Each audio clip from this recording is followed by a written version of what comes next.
अच्छा, कल हम बात कर रहे थे असेसमेंट साइकिल की। असेसमेंट साइकिल के अंदर जो हमारी जो एक चीज़ अब मिस होगी या लास्ट उसमें रहेगी, वो था एलोकेशन स्ट्रक्चर। बाकी तो असेसमेंट जो है वो तकरीबन जो है वो डिस्ट्रीब्यूशन की तरह ही है। जो उसमें एक नई चीज़ आती है वो या तो उसमें सेकेंडरी कॉस्ट एलिमेंट आ जाता है, या फिर उसमें हम एक एलोकेशन स्ट्रक्चर जो है ना वो हम देखते हैं। एलोकेशन स्ट्रक्चर की अगर आप कॉन्फ़िगरेशन को याद रख लेंगी, तो कल को अगर आपने कोई सेटलमेंट प्रोफाइल बनानी हो, अगर किसी भी चीज़ की सेटलमेंट प्रोफाइल आप बना सकती हैं इंटरनल ऑर्डर के अंदर। सेटलमेंट प्रोफाइल बन सकती है WBS प्रोजेक्ट सिस्टम के अंदर। और तकरीबन हाँ ये दो ही हैं, और भी हाँ सेटलमेंट प्रोफाइल बनती है कोपा के अंदर भी। प्रॉफिटेबिलिटी एनालिसिस जो है इसके अंदर भी आप वो बनानी पड़ती है। और इसी तरह सेटलमेंट प्रोफाइल आपको बनानी पड़ती है प्रोडक्शन प्लानिंग के अंदर भी, जिसमें आप जो अपने प्रोडक्शन ऑर्डर होते हैं वो आप सेटल कर देते हैं उसको अपने मटेरियल के अगेंस्ट जो है ना, फिनिश मटेरियल के अगेंस्ट। तो तकरीबन उनके अंदर जो सबसे ज़्यादा इंपॉर्टेंट होता है वो एलोकेशन स्ट्रक्चर ही होता है, जिसमें हमें सोर्स बताने पड़ते हैं सारे। तो अगर हम ये देखें, हम डायरेक्ट टी कोड यूज़ कर लेते हैं कि KSU1 जो है वो है असेसमेंट साइकिल क्रिएशन का। तो एक हम नया असेसमेंट साइकिल बना लेते हैं। 1 1 के सॉरी, ये कंट्रोलिंग एरिया चेंज कर लें पहले। Set controlling area. अभी हम एक और कंपनी कोड है वो उसके ऊपर आज हम काम करेंगे 1 2 दिन, फिर हम दोबारा 1211 कंपनी कोड जो हम बनाया हुआ है उस पर ही काम कर लेंगे। अच्छा, एक हम बनाते हैं एक असेसमेंट साइकिल। फर्स्ट कर लें कि 11 के -1 और डेट है इसकी 1 1 2026। और हम फर्ज कर लेते हैं कि ये है असेसमेंट नंबर साइकिल। और उसी तरह ही इसमें हम असेसमेंट एक सेगमेंट लगाते हैं, सेगमेंट नंबर 1।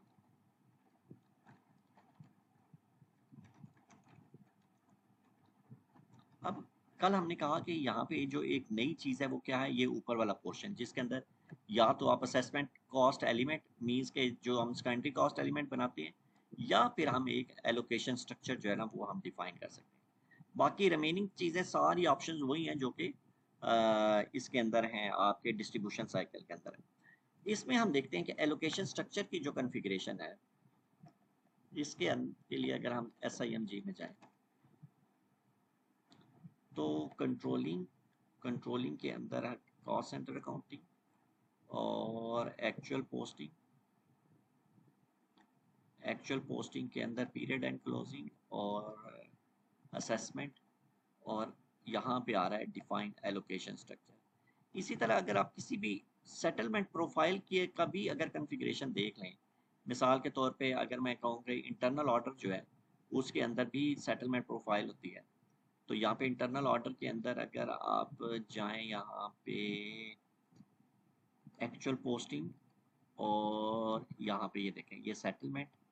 और सेटलमेंट के अंदर देखें जब हम यहाँ पे कहते हैं ना कि मेंटेन सेटलमेंट प्रोफाइल, इसका अगर आप कोई भी मास्टर डाटा देखें आप, ये बहुत ज़्यादा प्रोफाइल्स बनी हुई हैं सेटलमेंट की ना। किसी एक को डबल क्लिक कर लेते हैं फॉर द टाइम भी। तो इसमें देखें यहाँ पे ये आ रहा है एलोकेशन स्ट्रक्चर। इसका मतलब हुआ कि एलोकेशन स्ट्रक्चर दो चीज़ें हैं, एलोकेशन स्ट्रक्चर और सोर्स स्ट्रक्चर। लेकिन जो मोस्ट इंपॉर्टेंट है वो है एलोकेशन स्ट्रक्चर। ये देखें यहाँ पे ये सोर्स स्ट्रक्चर के बगैर भी ये बनी हुई है, तो वो इतना इंपॉर्टेंट नहीं है। एलोकेशन स्ट्रक्चर है कि जी आप यहाँ पे इसके अंदर हमने कैसे चीज़ें जो है ना पिक करनी है और कहाँ पे करनी है। बाकी तो ये पैरामीटर सारे इसी के अंदर ही हैं। तो इसका मतलब हुआ कि सेटलमेंट प्रोफाइल के अंदर एलोकेशन स्ट्रक्चर जो है वो बहुत ज़्यादा इंपॉर्टेंट है। सेम वही एलोकेशन स्ट्रक्चर जो है वही आपका असेसमेंट के अंदर भी इस्तेमाल होगा। तो इसका मतलब है कि अगर हम इसको समझ लेंगे तो आप तकरीबन कह लें कि हाफ ऑफ द इंटायर जो सेटलमेंट प्रोफाइल है उसको भी आप समझ लेंगे। अच्छा, ये असेसमेंट आ गया, और असेसमेंट के अंदर जो है ना, ये मेंटेन असेसमेंट तो वही KSU1 ट्रांजैक्शन कोड है।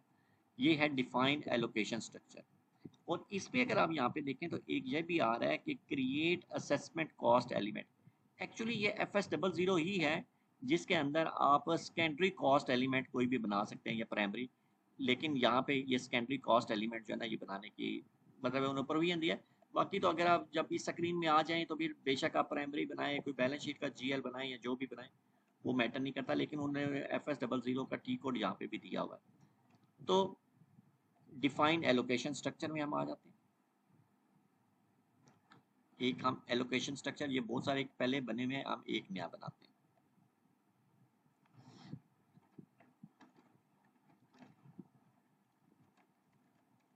एलोकेशन स्ट्रक्चर,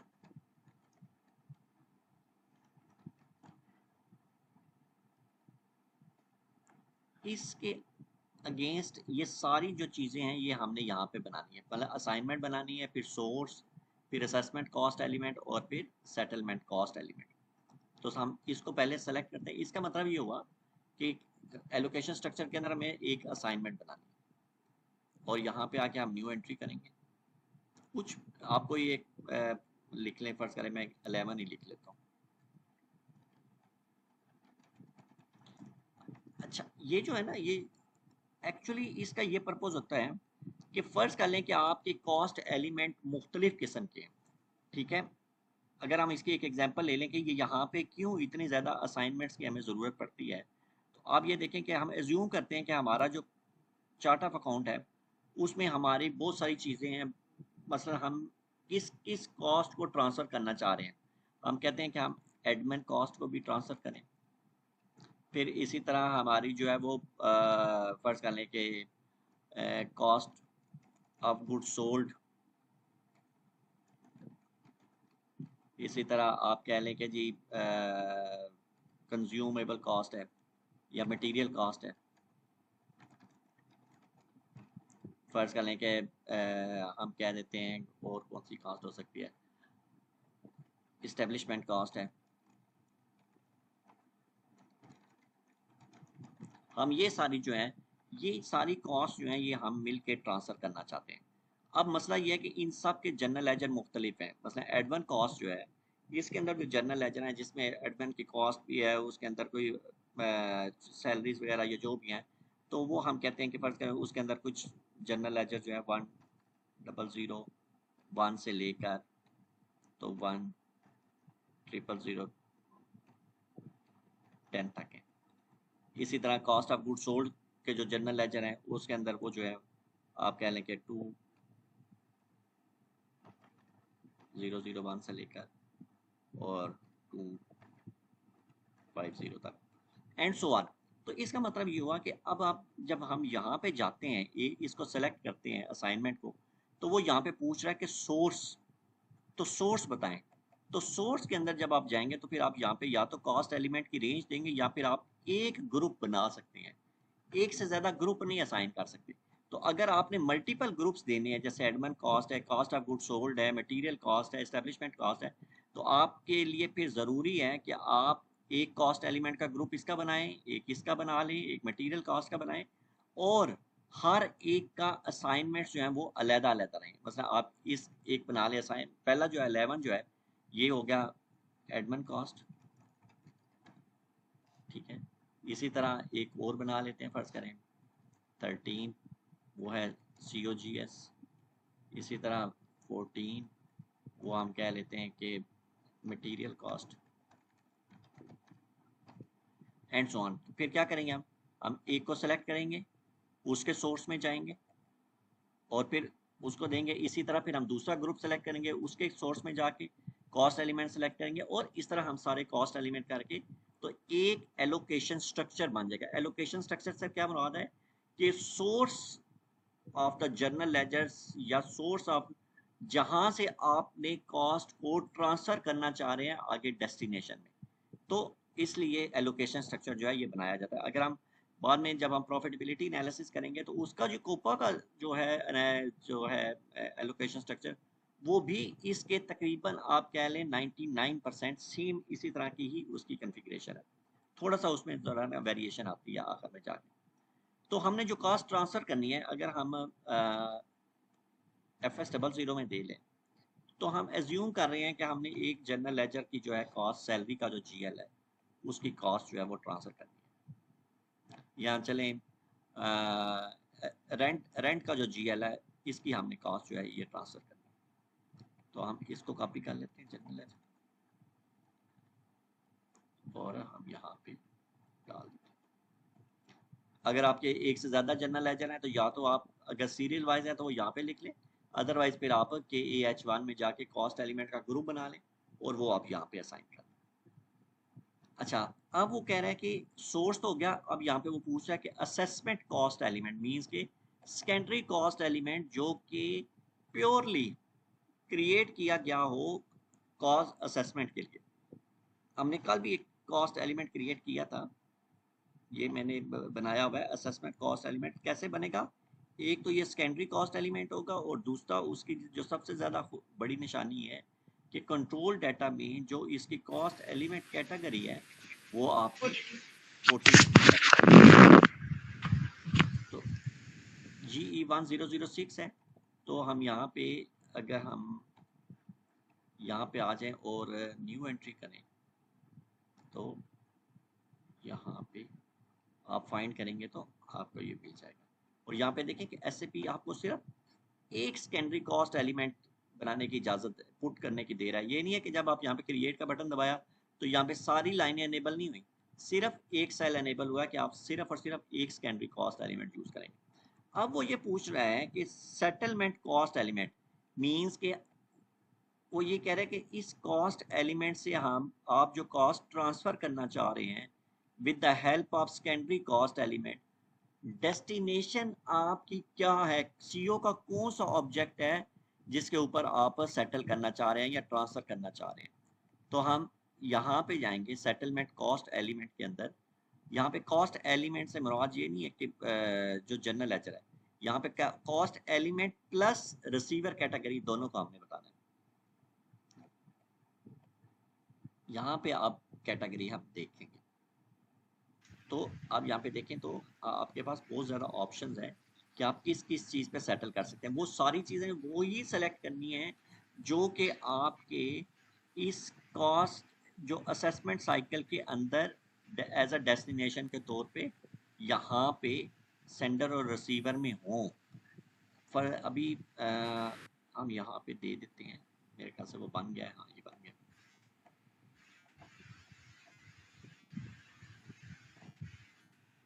अच्छा नहीं, अभी वो नहीं बना, तो भी सेव वो सेव नहीं हुआ अभी। ठीक है, अभी मैं कॉस्ट यहाँ CTR का कॉस्ट सेंटर कॉस्ट सेंटर ले लेते हैं। और अब यहाँ पे ना दो पूछ रहा है चीज़ें।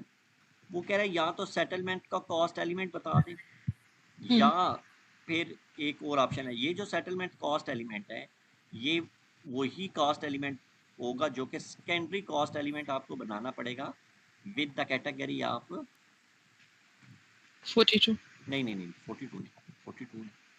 उसके लिए आपको बताना पड़ेगा इंटरनल सेटलमेंट 21। ठीक है, 21।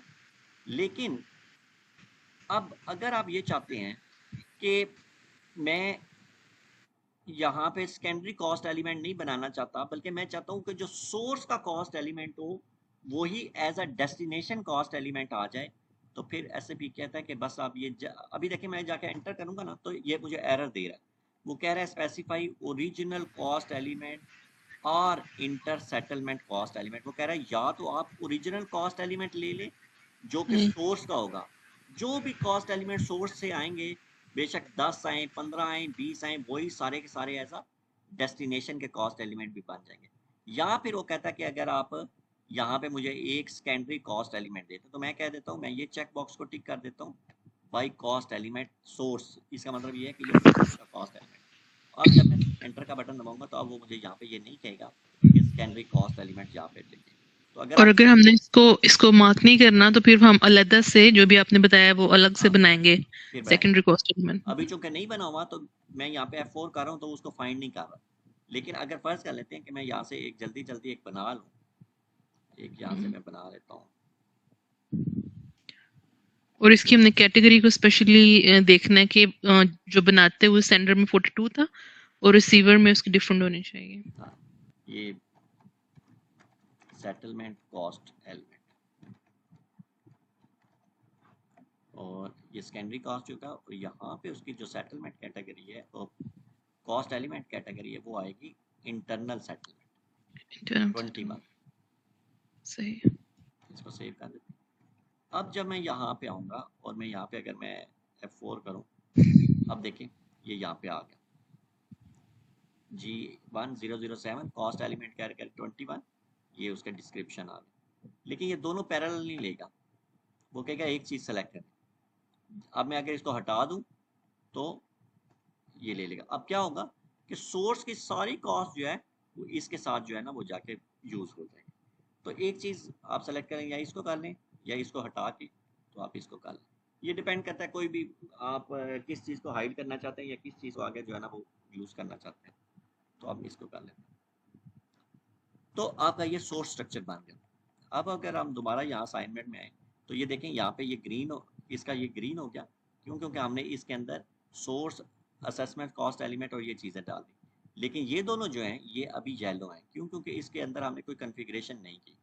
फॉर द टाइम भी हम इसको डिलीट कर देते हैं क्योंकि हमने ओनली फॉर इंफॉर्मेशन किया था इसको। ठीक हो गया। तो ये हमारा क्या होगा, एलोकेशन स्ट्रक्चर। अब हम इसको अपने कॉस्ट जो है एक्चुअल असेसमेंट साइकिल उसमें हम यूज़ कर लेते हैं यहाँ पे।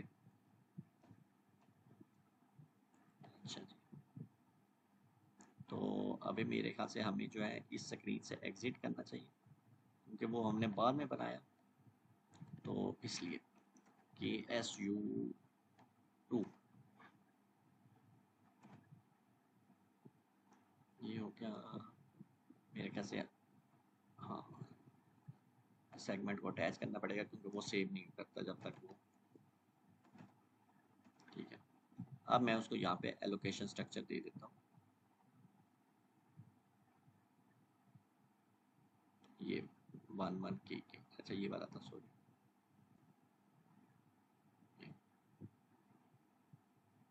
अब बाकी चीज़ें वही हैं। अभी जो हमने बनाया सोर्स में, अभी हम देख लेते हैं। हमने कहा कि सोर्स की पोस्टेड अमाउंट को ले लें और फर्ज कर लें कि वेरिएबल में हम कह देते हैं कि वो फिक्स परसेंटेज कर लेते हैं।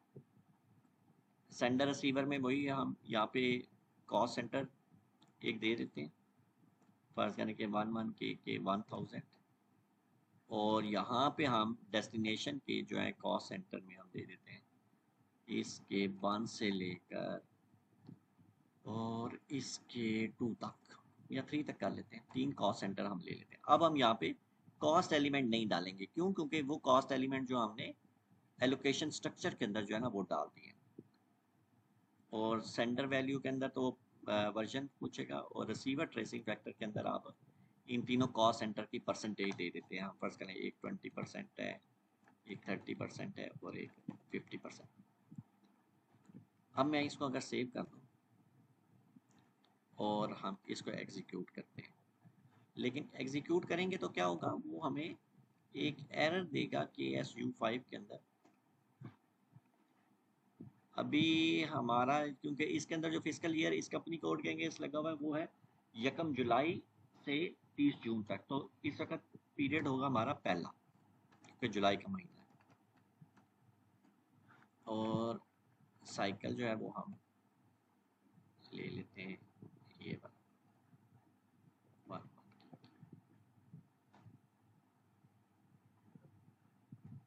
अच्छा, वो कह रहा है कि ये वैलिड नहीं है इस पीरियड के लिए, क्यों? क्योंकि हमने क्या किया, हमने इसकी जो डेट है, वैलिडिटी डेट, वो क्या कर दी 30 जून 2026 तक। हालांकि इस वक्त तो जुलाई है, तो हमें या तो एटलीस्ट 31/12/2027 2026 करनी चाहिए या फिर कुछ इससे ज़्यादा। तो हम इसको अनलिमिटेड कर देते हैं। अब देखें वो। अच्छा, इसमें एक और चीज़ याद रखें, ये जो डिटेल लिस्ट का एक चेक बॉक्स है और इसके सामने लिस्ट सिलेक्शन है, इसको अगर हम क्लिक करें तो इसमें यहाँ पे तीन ऑप्शन आ रहे हैं। एक तो बेसिक लिस्ट तो देखें वो है ही ग्रे में, इसको तो आप टच नहीं कर सकते और इसके सामने सेव का बटन भी नहीं है। लेकिन ये सेंडर और रिसीवर और जर्नल जो है इसके सामने सेव का बटन है। बाय डिफ़ॉल्ट जब फर्स्ट टाइम आप किसी भी सिस्टम पे आप ये वाला प्रोसेस एग्जीक्यूट करेंगे तो सेंडर और रिसीवर जो है वो टिक नहीं हुआ होगा।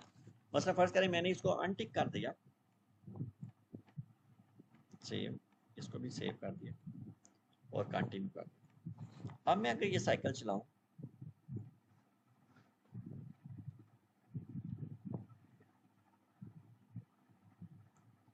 तो इस वार्निंग को बाद में देखते हैं। तो अभी आप यहाँ पे देखें तो आपको ऊपर सेंडर और रिसीवर का बटन नहीं नजर आएगा।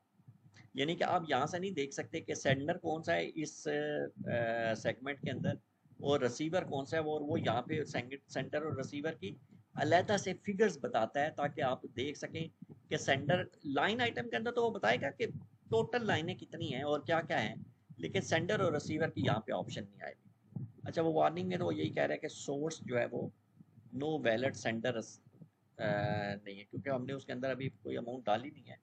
तो हम एक एंट्री जो है वो डाल लेते हैं, कुछ कॉस्ट जो है वो सेंटर के अंदर डालते हैं। हमने किया जनाब इस वाले जीएल के अगेंस्ट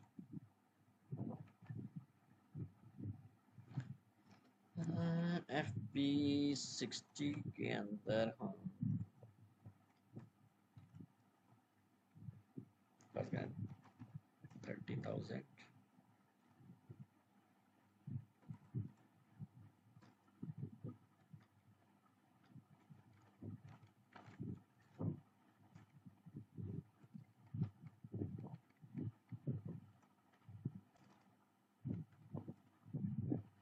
अच्छा, हमने 30,000 सोर्स के अंदर डाल दिया जो कि हमने डिस्ट्रीब्यूट करने आगे। हम दोबारा एग्जिट करते हैं और दोबारा से एग्जीक्यूट करते हैं।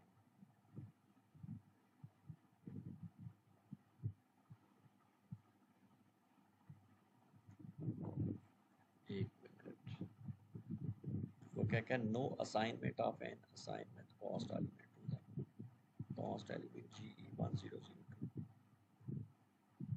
assignment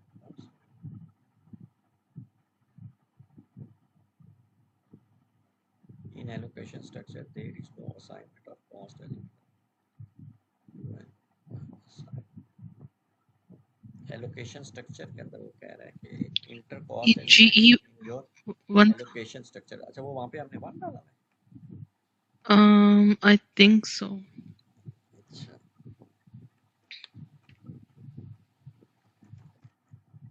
देखते हैं controlling cost centre accounting actual posting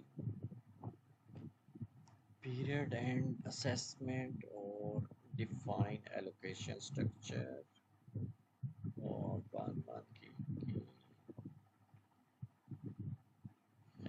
cost. नहीं, यहाँ पे हमने 3 3 डाला है। तो 2 डालना।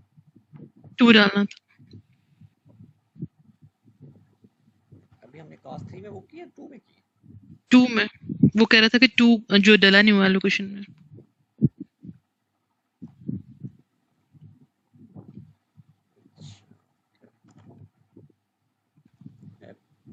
FP03 जो है अभी हमने कॉस्ट 3 में डाली है। पर वो तो उसका जो वार्निंग आ रही थी वो तो 2 की आ रही थी। और कॉस्ट सेंटर हमने ये डाला है, यानी ये अगर ऐसा है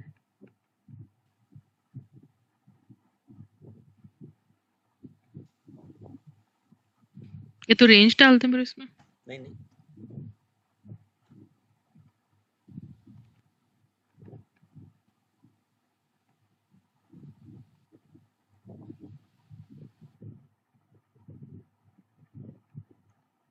GE110003 ठीक है, ये तो सही है।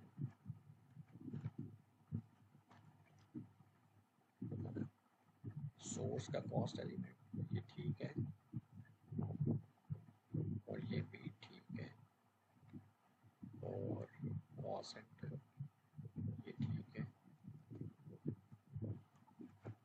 अच्छा, अब हम देखते हैं कि इसके अंदर फर्स्ट सेगमेंट के अंदर क्या है। ये 11K के posted amount original fix percentage और 1K के 1000, ये हो गया, ये हो गया। Sender value 100%, actual receiver tracing factor में 30 ये तो ठीक है। फिर दोबारा इसको एग्जीक्यूट करके देख लेते हैं कि उसमें क्या इशू। दोबारा इसको चलाते हैं KSU5।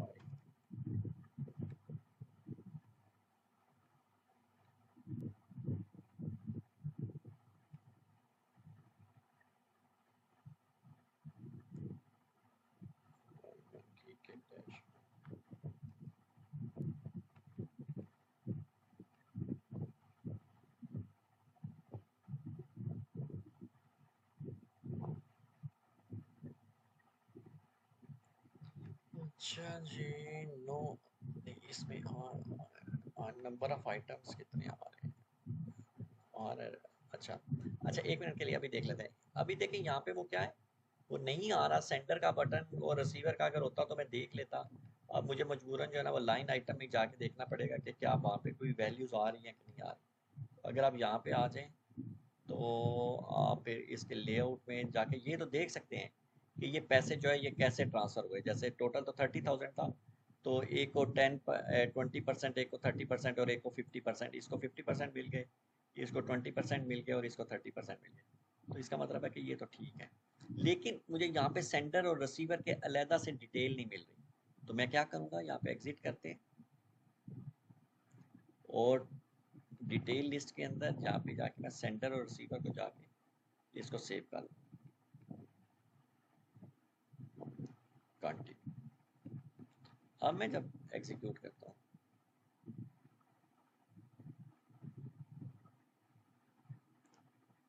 तो अब देखें यहाँ पे सेंटर का बटन भी आ रहा है, रिसीवर का भी आ रहा है।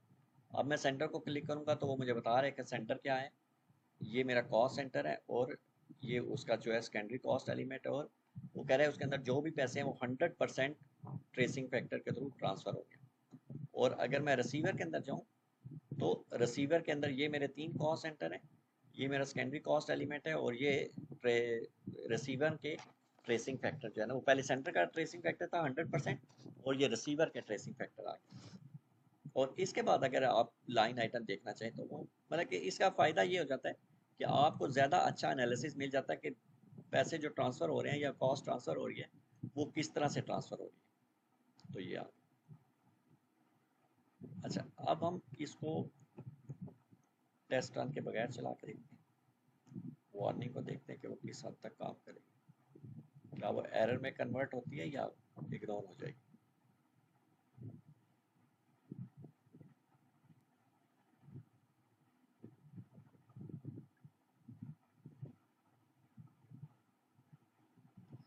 अच्छा, ये जो है इसमें एक इसकी ये टेक्निकल सेटिंग है, डीएक्टिव लॉग। मेरे ख्याल से शायद इसको डीएक्टिव करना पड़ेगा।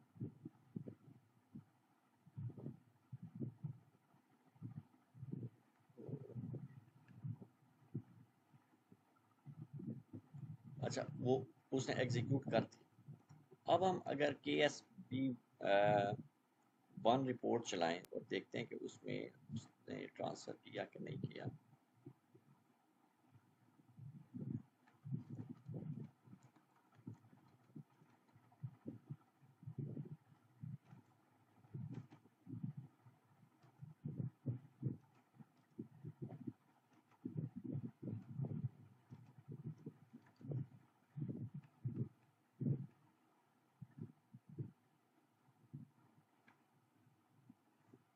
ये नहीं, 3 में नहीं, ये 2 में।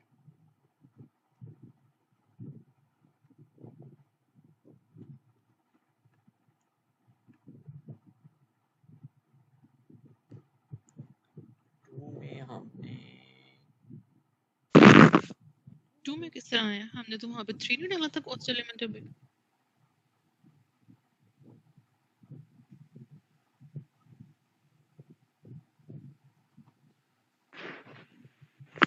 अभी हमने 30,000 किस में पोस्ट किया था? 3 में किया ना, जो उधर आपने रीचेक किया था जिसको, और वो 2 को पहले वो वार्निंग में दे रहा था, और ये 3 वाला जो था 30, ये 6 में तो नहीं है?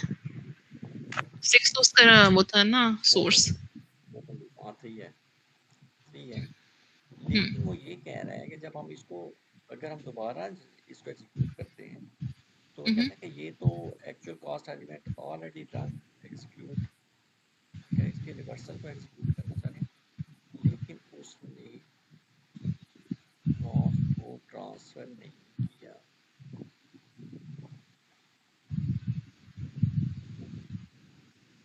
चलिए इसको रिवर्स कर देते हैं, रिवर्स करके फिर देखते हैं क्या है।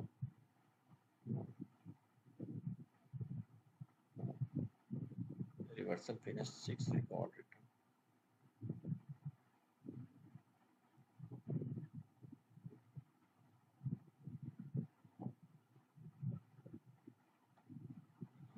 इसकी technical setting,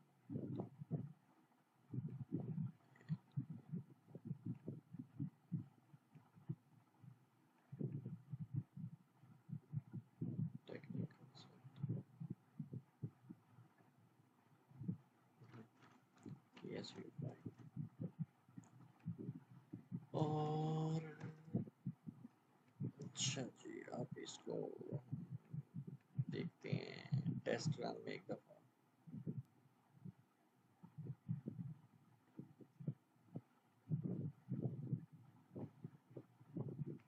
number of message, cycle updating after execution period, no assignment of. इसके वार्निंग में जो 2 दे रहा है, इसका क्या ताल्लुक है? ये तो गारा कौन सा?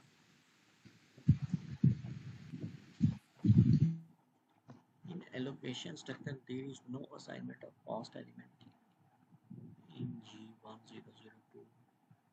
Data record cannot be processed for inter cost element G10 in your allocation structure. और इसमें क्या कह रहे हैं, no assignment of cost element in allocation structure there is no. एक मिनट, जो हमने इनके सोर्स में आपने डाल दिया 3, और 2 का तो कहीं इसमें मेंशन अमल दखल ही नहीं है।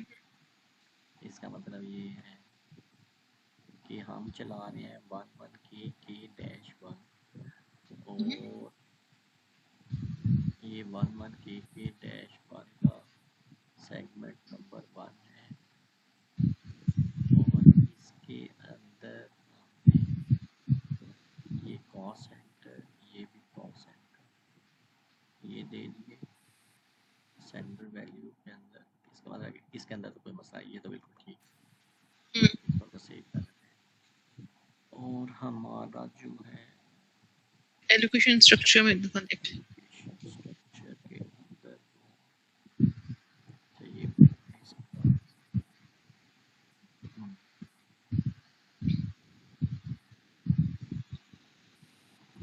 अच्छा ये ले लिया और एंड में, और इसके अंदर हमने एक कॉस्ट सेंटर G1003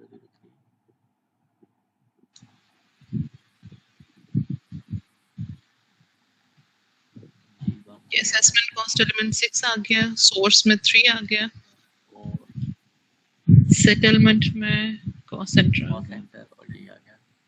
कोई इसमें ऐसी तो बात नहीं है दोस्तों,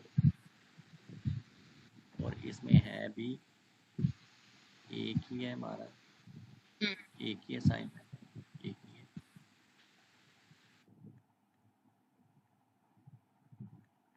सेव। वो 2 की कहीं रिमेनिंग वैल्यू तो नहीं कोई पड़ी हुई जो 2 की रिमेनिंग वैल्यू कौन सी? मैं कह रही हूँ कोई उससे रिलेटेड कोई रिमेनिंग वैल्यू तो नहीं जो उसमें इंक्लूड हो रही है, नहीं, जो उसके वार्निंग में आ रहा है? अच्छा, कैसे हो सकता है?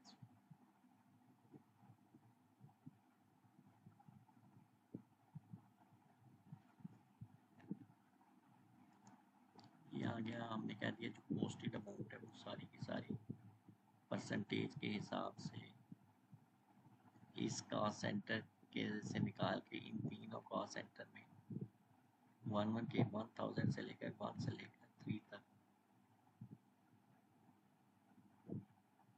ठीक है, 100% आ गया, 1 2 3 30 विदाउट चेक एंटर। अच्छा जी, इसको अगर हम थोड़ा सा एग्जिट कर दे तो कैसा रहेगा? अब हम इसको एग्जीक्यूट करें, अगर इसको भी हम बात करके दोबारा चलवा लेते हैं। KSU5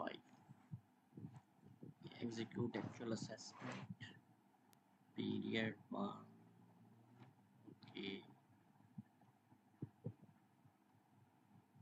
और ये आ गया।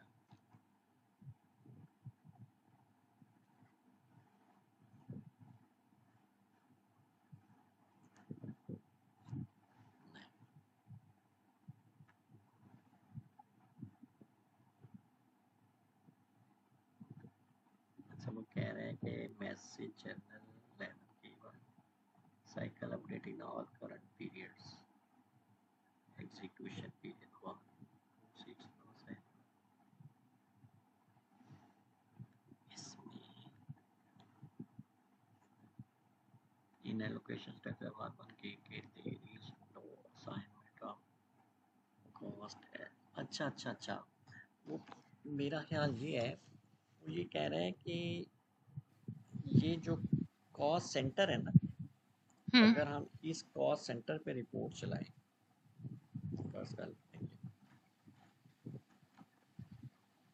KSP1 ये KSP1 में अगर हम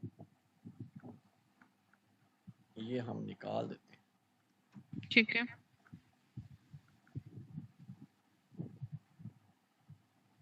तो इसमें देखें ये 2 में 2 भी भी है कॉस्ट ऊपर। पड़ी हुई है और 3 में भी कॉस्ट पड़ी हुई है, इसीलिए वो कह रहे हैं कि आप इसको भी इसमें फिर शामिल करें, क्योंकि इसके अंदर भी 11,000 पड़ी है, एक तो 30,000 हमने डाली ना, तो इसको हम नहीं शामिल करना चाह रहे। प्रेस कर लें एलोकेशन स्ट्रक्चर के अंदर,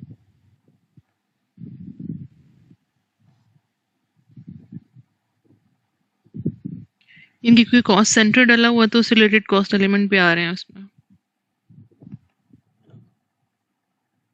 और इधर तो आपने डिफाइन ही सिर्फ उसको किया ना, सोर्स को आपने तो एक ही किया है, असूलन तो उसको सिर्फ ये लेनी चाहिए।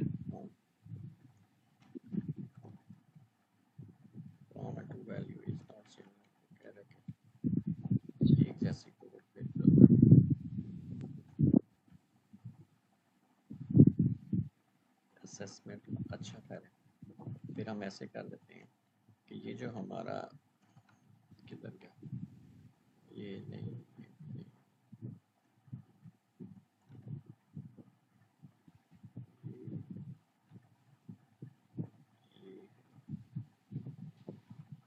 अच्छा,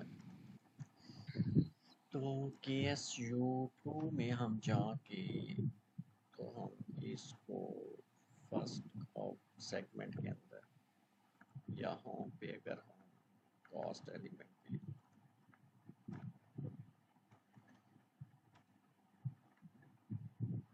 14 से भी टाइटल है।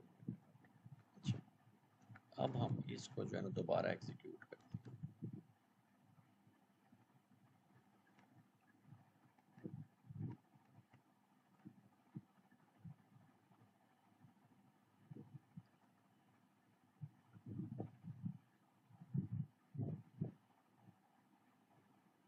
साइकिल अब ठीक है, अब सही होगी। ये तो वो इसलिए कह रहा है क्योंकि वो रिवर्स हो चुका है ना, तो वो कह रहा है कि वो सारे पीरियड्स में फिर रिवर्स हो जाएगा। अभी वो देखें यहाँ पे एक सेंटर आ गया, 3 रिसीवर आ गए, तो अब मैं अगर इसको एग्जीक्यूट करूँ बगैर टेस्ट रन के, इसका मतलब है कि हमने फिर उसको स्पेसिफाई करना है जो भी हमारे एलोकेशन स्ट्रक्चर में होगा। ठीक है, इसका मतलब ये है कि एलोकेशन स्ट्रक्चर उस सूरत में यूज किया जाएगा कि जब आपने एक या एक से ज्यादा कॉस्ट सेंटर्स की सारी कॉस्ट जो है ना वो ट्रांसफर करनी हो मुख्तलिफ जीएस के कम्बिनेशन के साथ। अगर सिंगल हो तो फिर उसका कॉस्ट जो है ना आपको ज़रूरत नहीं है बनाने की। ठीक है। उसने रिवर्स कर दिया।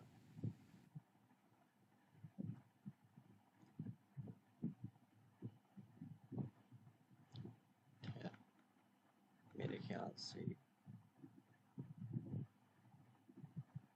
असेसमेंट टू रिवर्स 64 हो गया। अब हम इसको एग्जीक्यूट करें।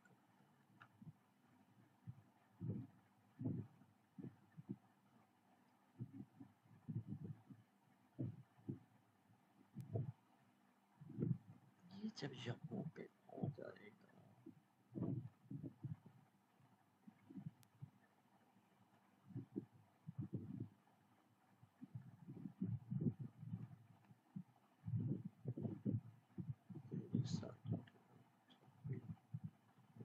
Display job name background processing cancellation indicator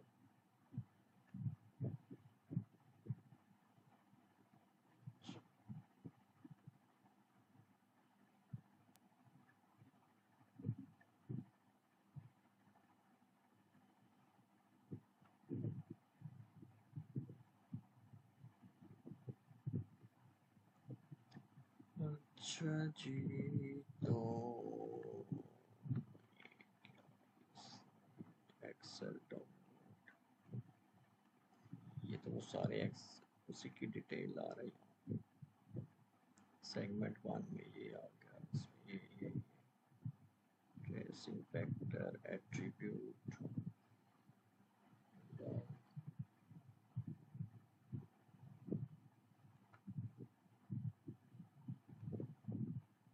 ठीक है। ये तो ट्रांसफर और ये कॉस्ट नो सेगमेंट, ये तो वार्निंग टेक्निकल डाटा सेगमेंट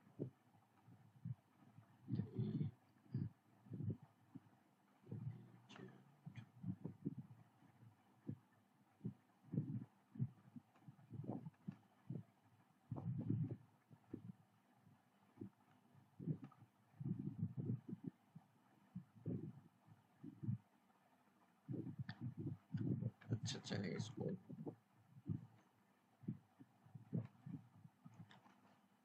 अच्छा इसकी सेटिंग में क्या है, लोकेशन कॉकपिट बाय डिफॉल्ट।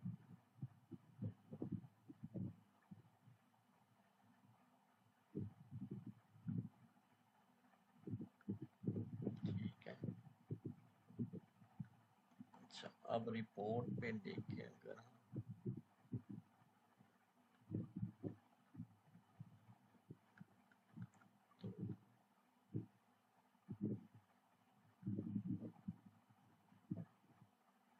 तो अभी वो उसने कॉस्ट जो 11,000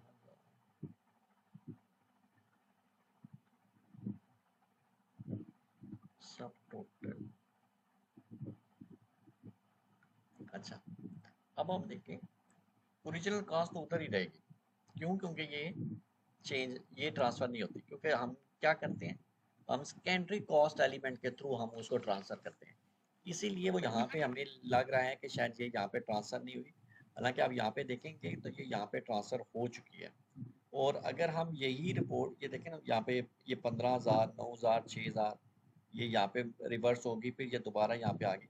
और इसी तरह अगर हम वो जो दूसरे कॉस्ट सेंटर्स हैं उन पे अगर हम ये रिपोर्ट चलाएं, यानी कि वो 1 बल्कि 3 पे चला लेते हैं, क्या था 03 पे, तो हम देखेंगे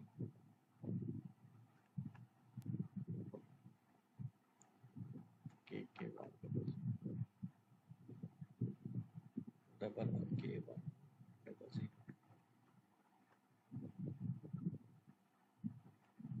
1 डबल 0 1003 सॉरी।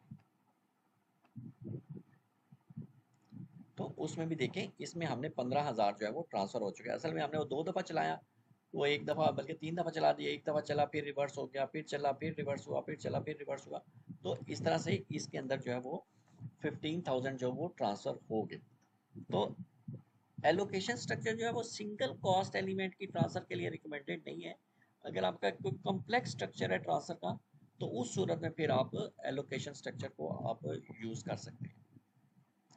एक चीज़ इसमें बड़ी इंपॉर्टेंट है जो कि डिस्ट्रीब्यूशन साइकिल में भी है और असेसमेंट में भी कॉमन है कि जब आप यहाँ पे अब देखें, यहाँ पे आपने कॉस्ट तो सारी ट्रांसफर कर ली ना। अब अगर मैं यहाँ पे पोस्टेड अमाउंट को लेता हूँ, बल्कि हम वो डिस्ट्रीब्यूशन में आ जाते हैं, वो वहाँ पे हमें ज़्यादा इसकी अच्छी समझ आएगी, क्योंकि उसमें जो है ना वो सेकेंडरी कॉस्ट एलिमेंट नहीं है। तो उसके लिए ज़रूर है KSU1 KSE1। एक हम डिस्ट्रीब्यूशन का साइकिल बना लेते हैं, फर्ज करें कि 4 1K के 4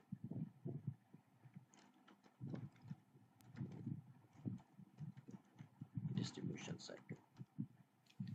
सर एक क्वेश्चन था, जिस तरह आपने कहा अभी कि हम एलोकेशन स्ट्रक्चर जो है वो कॉम्प्लेक्स सिनेरियो में बनाएंगे, हाँ हाँ, और सिंगल में अगर हमारे पास सिनेरियो हो तो फिर उसमें क्या फिर रिकमेंडेड है? फिर आप उस ज़रूरत ही नहीं है ना आपको बनाने की।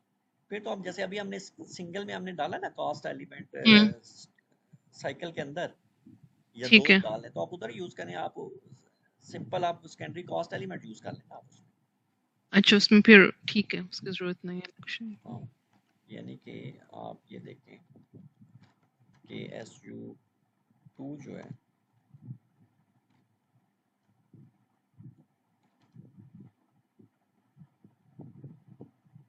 उस सूरत में फिर आप यहाँ पे इसको हटा दें और इसकी जगह पे यहाँ पे जो आपने सेकेंडरी कॉस्ट एलिमेंट क्रिएट किया हुआ है ना, ये वाले यहाँ पे लगाएं। और हम्म। सेंडर और रिसीवर में जाके सिंपल आपका एक कॉस्ट एलिमेंट है या रेंज है, या वो एक कॉस्ट एलिमेंट के जो भी ग्रुप्स हैं, तो आप यहाँ पे लिख लें। असल में उस सूरत में ये अगर आप चाहते हैं ना, फर्ज करें कि आपके दो कॉस्ट सेंटर हैं, ठीक है, और दो कॉस्ट सेंटर के अंदर डिफरेंट किस्म के जीएल्स हैं, वो आप यहाँ पे नहीं डिटरमाइन कर सकते। क्यों? क्योंकि आप यहाँ पे कॉस्ट सेंटर एक डालेंगे और दूसरा कॉस्ट सेंटर यहाँ पे डाल दें, या यहाँ पे उनके ग्रुप बना लें, और दोनों के अगर वो जनरल लेजर या कॉस्ट एलिमेंट मुख्तलिफ हों और कुछ कॉमन हो, तो आप यहाँ पे उनको कैसे पेयर बना सकते हैं? नहीं बना सकते, क्योंकि सिस्टम समझेगा कि ये सारे कॉस्ट एलिमेंट ऊपर वाले सारे कॉस्ट सेंटर के कॉस्ट अंदर से सेंटर। मैंने ट्रांसफर कर देने हैं। हालांकि आप चाह रहे हैं कि जी डिफरेंट किस्म के कॉस्ट सेंटर के डिफरेंट कम्बिनेशन के जनरल लेजर ट्रांसफर करने हैं, तो उस सूरत में फिर आप जो है ना वो एलोकेशन स्ट्रक्चर बनाएं, एलोकेशन स्ट्रक्चर में बने। ठीक है। सिंपल के लिए आप इसको इसको सिंपल ही बेशक आप यूज करें। अच्छा, इसमें जो चीज वो बतानी है ये वाले में,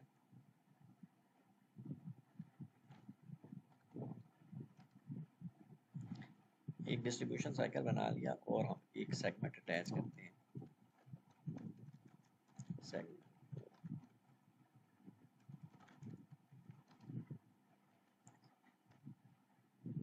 जब हम यहाँ पे पोस्टेड अमाउंट लेंगे और यहाँ पे हम वेरिएबल पोर्शन की बजाय ले लेते हैं हम फिक्स अमाउंट, यानी कि सोर्स में हम क्या कह रहे हैं कि सोर्स में जो भी जन कॉस्ट सेंटर लेंगे और कॉस्ट एलिमेंट लेंगे, उसकी जो अमाउंट पोस्ट हुई हुई है वो ले सिस्टम, और डेस्टिनेशन के अंदर फिक्स अमाउंट को ट्रांसफ़र करें। तो एसएपी ये कहता है कि जब आप यहाँ से फिक्स अमाउंट को ले लेते हैं, तो फिर जो ऊपर वाला ये जो पोर्शन है ये डिसेबल हो जाता है। मतलब आप इसमें आप जो मर्जी यहाँ पे ले लें, फिक्स अमाउंट ले लें, पोस्टल अमाउंट ले लें, इसका कोई इफेक्ट नहीं आएगा। इसकी एग्जांपल मैं आपको ये देता हूँ। फर्ज करें कि मैं ये कह रहा हूँ कि इस कॉस्ट एलिमेंट, ये जो कॉस्ट एलिमेंट है, ए सेंटर है, इसके इस कॉस्ट एलिमेंट में से जो रेंट वाला है, इसमें से यहाँ पे हम ट्रांसफ़र करते हैं, यहाँ पर फर्ज कर लेते हैं ये तीन ही कॉस्ट मीन्स के मैं ये कह रहा हूँ। हालांकि चलें बल्कि ऐसे कर लेते हैं कि कोई और कॉस्ट एलिमेंट ले लेते हैं जिसके अंदर कोई वैल्यू ना पड़ी हुई हो, इसके अंदर तो हमने डाल ली नहीं।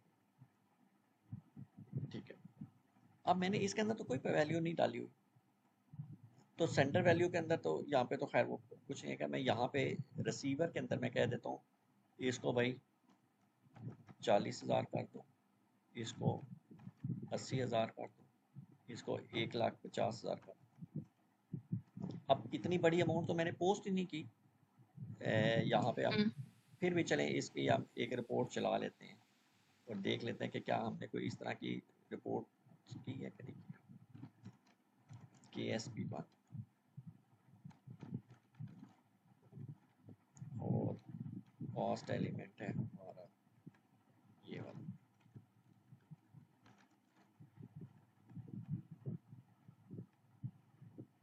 अभी देखें वो कह रहे हैं no actual line item selected, means कि इस कम्बिनेशन के ऊपर कोई कॉस्ट नहीं है। और इस लेकिन मैंने रिसीवर ट्रेसिंग फैक्टर के अंदर कह दिया कि इस कॉस्ट सेंटर को 40,000 चली जाए, इस कॉस्ट सेंटर को 80,000 और इस कॉस्ट सेंटर को 150,000 अमाउंट मैंने ट्रांसफ़र कर दिया। और मैंने यहाँ पे रूल क्या रखा हुआ है, जो अमाउंट पोस्ट हुई हो उसमें से जो है ना ये वाली अमाउंट जो है ना ये ट्रांसफ़र कर दो। बज़ाहिर ऐसा लग रहा है। अब मैं अगर ये साइकिल चलाऊं KSV5, अच्छा जी साइकिल है ये जैसे हम एग्जांपल दे रहे हैं कि हमारा जब नीचे वाला पोर्शन जो है फिक्स अमाउंट वाला एक्टिव होगा तो ऊपर वाला डिसेबल एक किस्म डिसेबल का हो हो जाता है। हाँ जी, हाँ जी, फिर ऊपर वाला डिसेबल होता है। ये आ गया और इसको हम एक्सपेंड कर और देख लेते हैं कि इसमें सेंटर और रिसीवर ये क्या कह रहे हैं। पीरियड कंप्लीट नहीं है, अच्छा इसका मतलब ये हुआ कि हमने यहाँ पे फिर वही गलती कर दी कि डेट हमने ये चेंज कर दी।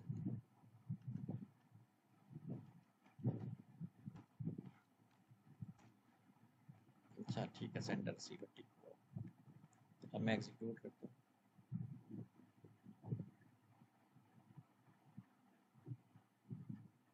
अभी देखें सेंडर 1 रिसीवर 3, इसको मैं देखता हूँ कि मुझे सेंडर बताएं। तो कह रहा है कि सेंडर जो है वो 2,70,000 उन तीनों को उसने जमा कर दिया, ये मेरा सेंटर ट्रेसिंग फैक्टर है। और अगर मैं इसके अगेंस्ट रिसीवर की डिस्ट्रीब्यूशन देखूं तो वो वही है 40,000, 80,000 और 1,50,000। और लाइन आइटम में देखें अगर हम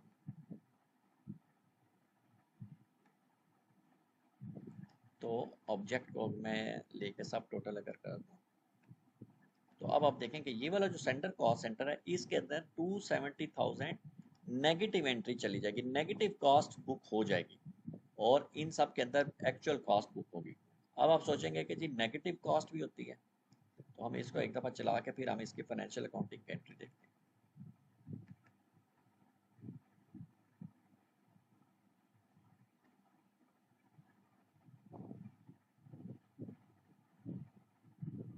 अच्छा ये खैर वो उसने सक्सेसफुली कर दिया। तो अब हम KSP1 रिपोर्ट जो है वो चलाते हैं इस पे। अब देखिए ये 3 नेगेटिव एंट्रीज पोस्ट हो गया। और अगर आप इसका फाइनेंशियल अकाउंटिंग डॉक्यूमेंट देखें, इसको डबल क्लिक करते हैं, ये तो आ गया इसका कॉस्ट अकाउंटिंग डॉक्यूमेंट ये सारा। और यहाँ पे हम डॉक्यूमेंट में या इन्वायरमेंट में हम जाके अकाउंटिंग डॉक्यूमेंट ले लेंगे जो कि अच्छा ये क्या कह रहा है, प्लीज पोजीशन कर्सर करेक्टली, किधर करेक्टली रखना है, इधर रखना है।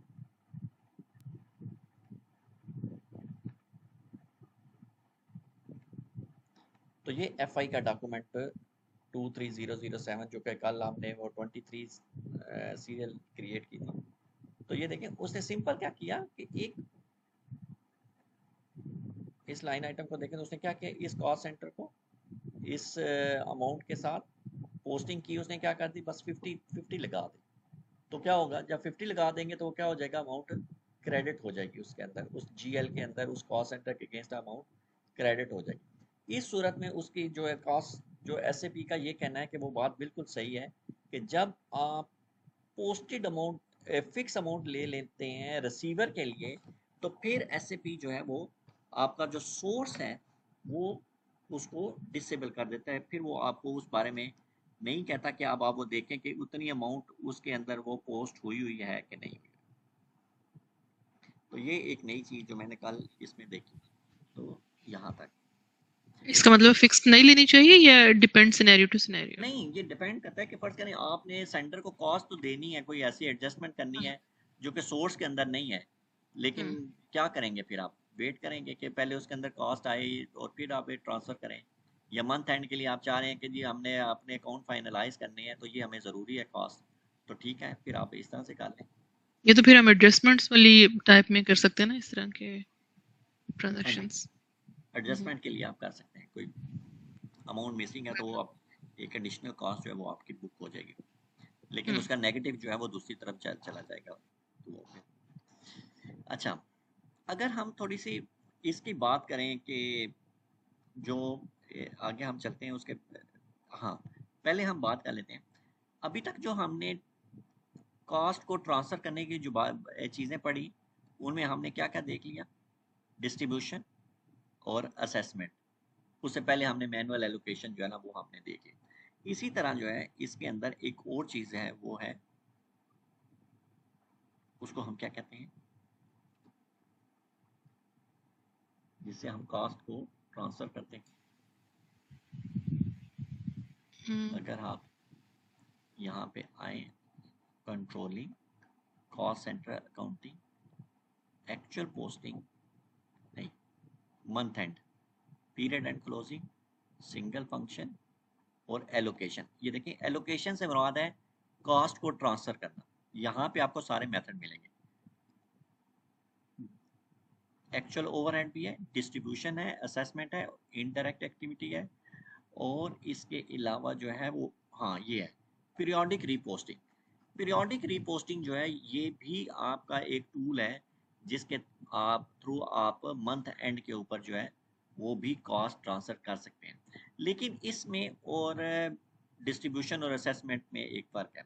अगर मैं ज़रा ये एक जो कॉस्ट सेंटर की एक्चुअल रिपोर्ट है उसको मैं चलाऊं, जो कि वो S_ALR वाली है, इंफॉर्मेशन रिपोर्ट प्लान, और इसको हम ऐड कर लेते हैं फेवरेट्स में।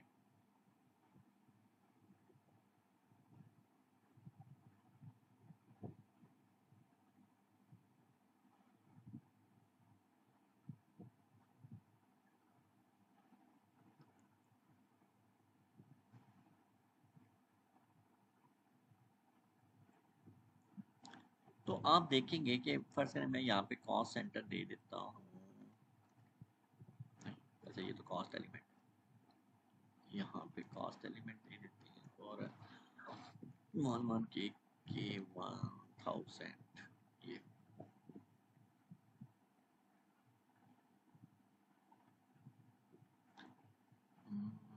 नहीं, इसमें तो वो नहीं आएगी, हम ओवरऑल चला लेते हैं इसको। यहाँ जो बल्कि अभी हमने डिस्ट्रीब्यूशन की है, नहीं डिस्ट्रीब्यूशन वो भी नहीं आई, हाँ डिस्ट्रीब्यूशन की नहीं, ठीक है ओवरऑल चला लेते हैं। तो आप देखेंगे कि जब भी आप कोई असेसमेंट चलाते हैं या डिस्ट्रीब्यूशन चलाते हैं जिसमें फिक्स परसेंटेज हो, तो वो कॉस्ट चूंकि उसके ओरिजिनल में भी आती है, जैसे ये 30,000 है, और जब वो आप ट्रांसफ़र करते हैं तो वो फिर असेसमेंट के जो कॉस्ट एलिमेंट होते हैं उनके थ्रू जाके आगे ट्रांसफ़र हो जाती है, यानी कि डेबिट लाइन आइटम भी क्रिएट होता है और उसका एक क्रेडिट लाइन आइटम भी सिस्टम के अंदर क्रिएट होता है। लेकिन जो डिस्ट्रीब्यूशन है, पीरियोडिक रीपोस्टिंग है, उसके अंदर एसएपी क्या करता है कि आपका जो एक्चुअल कॉस्ट है, जो सोर्स कॉस्ट सेंटर होता है, वो ज़ीरो कर देता है। जब आप उसकी रिपोर्ट चलाएंगे, देखें अभी हमने इसकी रिपोर्ट चलाई ना, यहाँ पे हमें नज़र आ रहा है कि सैलरी, ये जो रेंट है इसमें हमने 30,000 डाला था और वो असेसमेंट के थ्रू यहाँ से 30,000 निकल गया। लेकिन अगर हम कोई और कॉस्ट सेंटर ले लेते हैं, फर्ज करें हम एक और कॉस्ट सेंटर बना लें KS01 के अंदर, और फर्ज करें 007,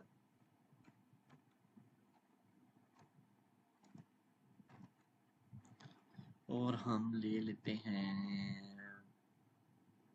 पीरियोडिक रिपोस्टिंग।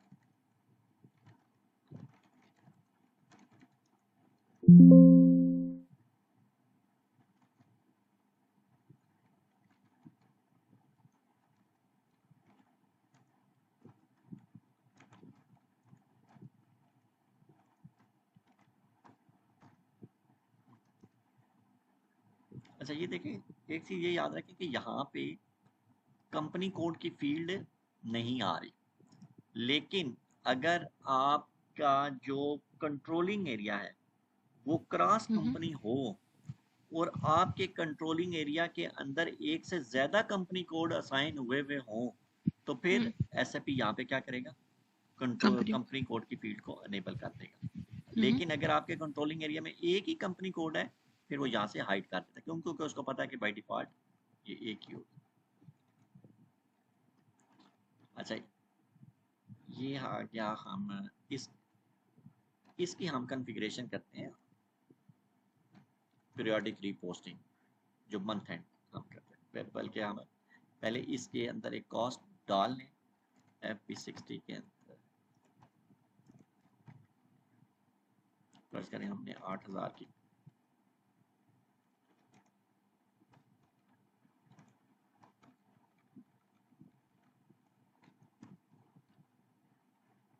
ठीक है। अब अगर हम ये वाली रिपोर्ट चलाएं,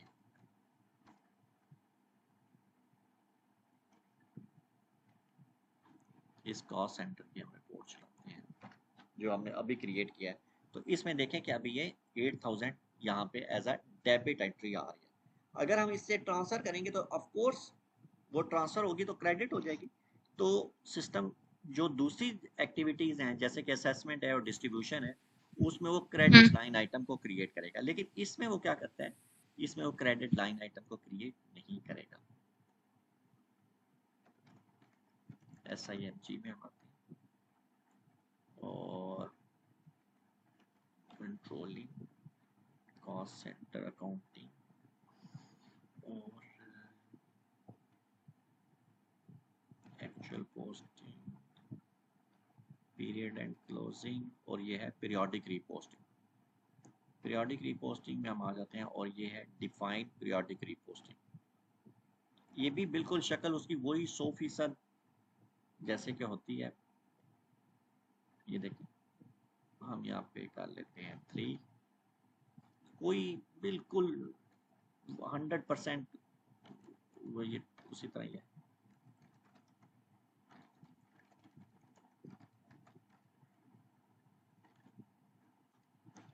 इसी तरह हम यहाँ पे अटैच सेगमेंट करते हैं।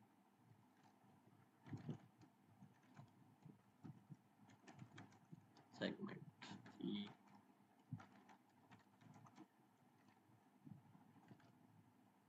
अच्छा वही हम ले लेते हैं फिर for the timing posted amount और परसेंटेज ले लेते हैं, ताकि हमने सिर्फ ये देखना है कि ये सिस्टम इसके साथ क्या करें सेंडर रिसीवर में हम।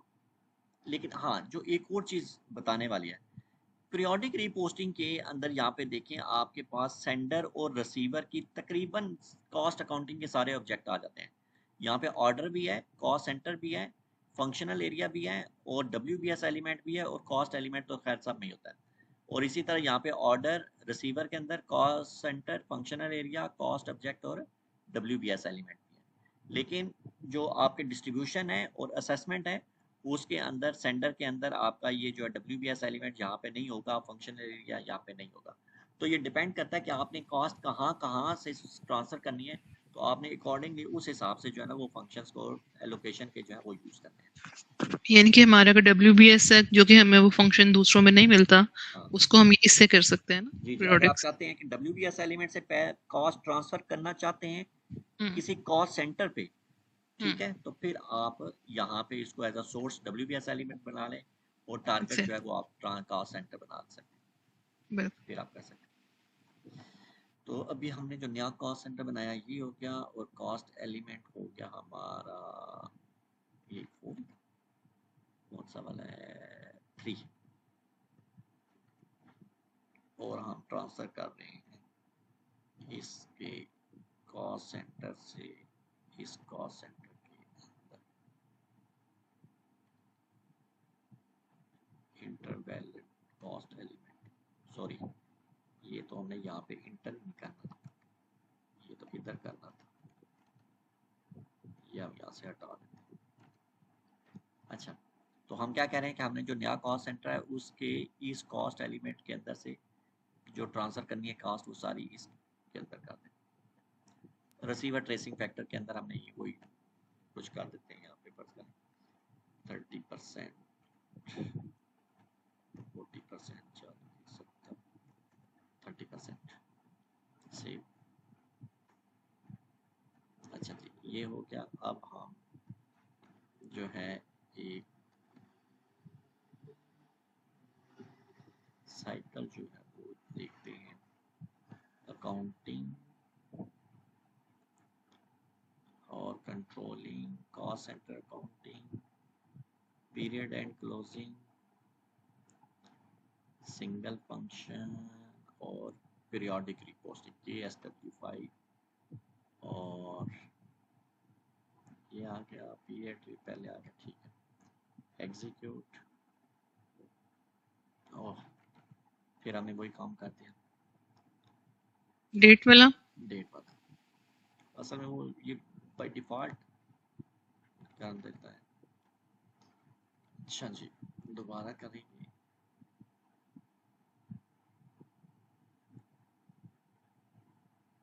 अच्छा जी, ये सेंडर रिसीवर हो गया, नो मैसेज तरह का। हम लाइन आइटम ही देख लेते हैं। तो लाइन आइटम में हम ऑब्जेक्ट को सब टोटल करेंगे, तो इस कॉस्ट सेंटर से ये जो भी हमने नया बनाया उसके अंदर हमने 8,000 डाला था, तो वो 3 कॉस्ट सेंटर को 50%, 50% और 50 नहीं 30%, 20% और 50% इस तरह करके उसने ट्रांसफर कर दिया। अब हम देखना चाहते हैं, वैसे हम देख भी सकते हैं कि वो ट्रेसिंग फैक्टर है क्या। आप यहाँ पे रिसीवर को अगर सेलेक्ट कर लें तो ये 30%, 40% और 30% के हिसाब से यहाँ पे अमाउंट ट्रांसफर हो रही है। अब मैं इसको एक्चुअल रन में ट्रांसफर करता हूँ, प्रेस रन, रिमूव, एग्जीक्यूट।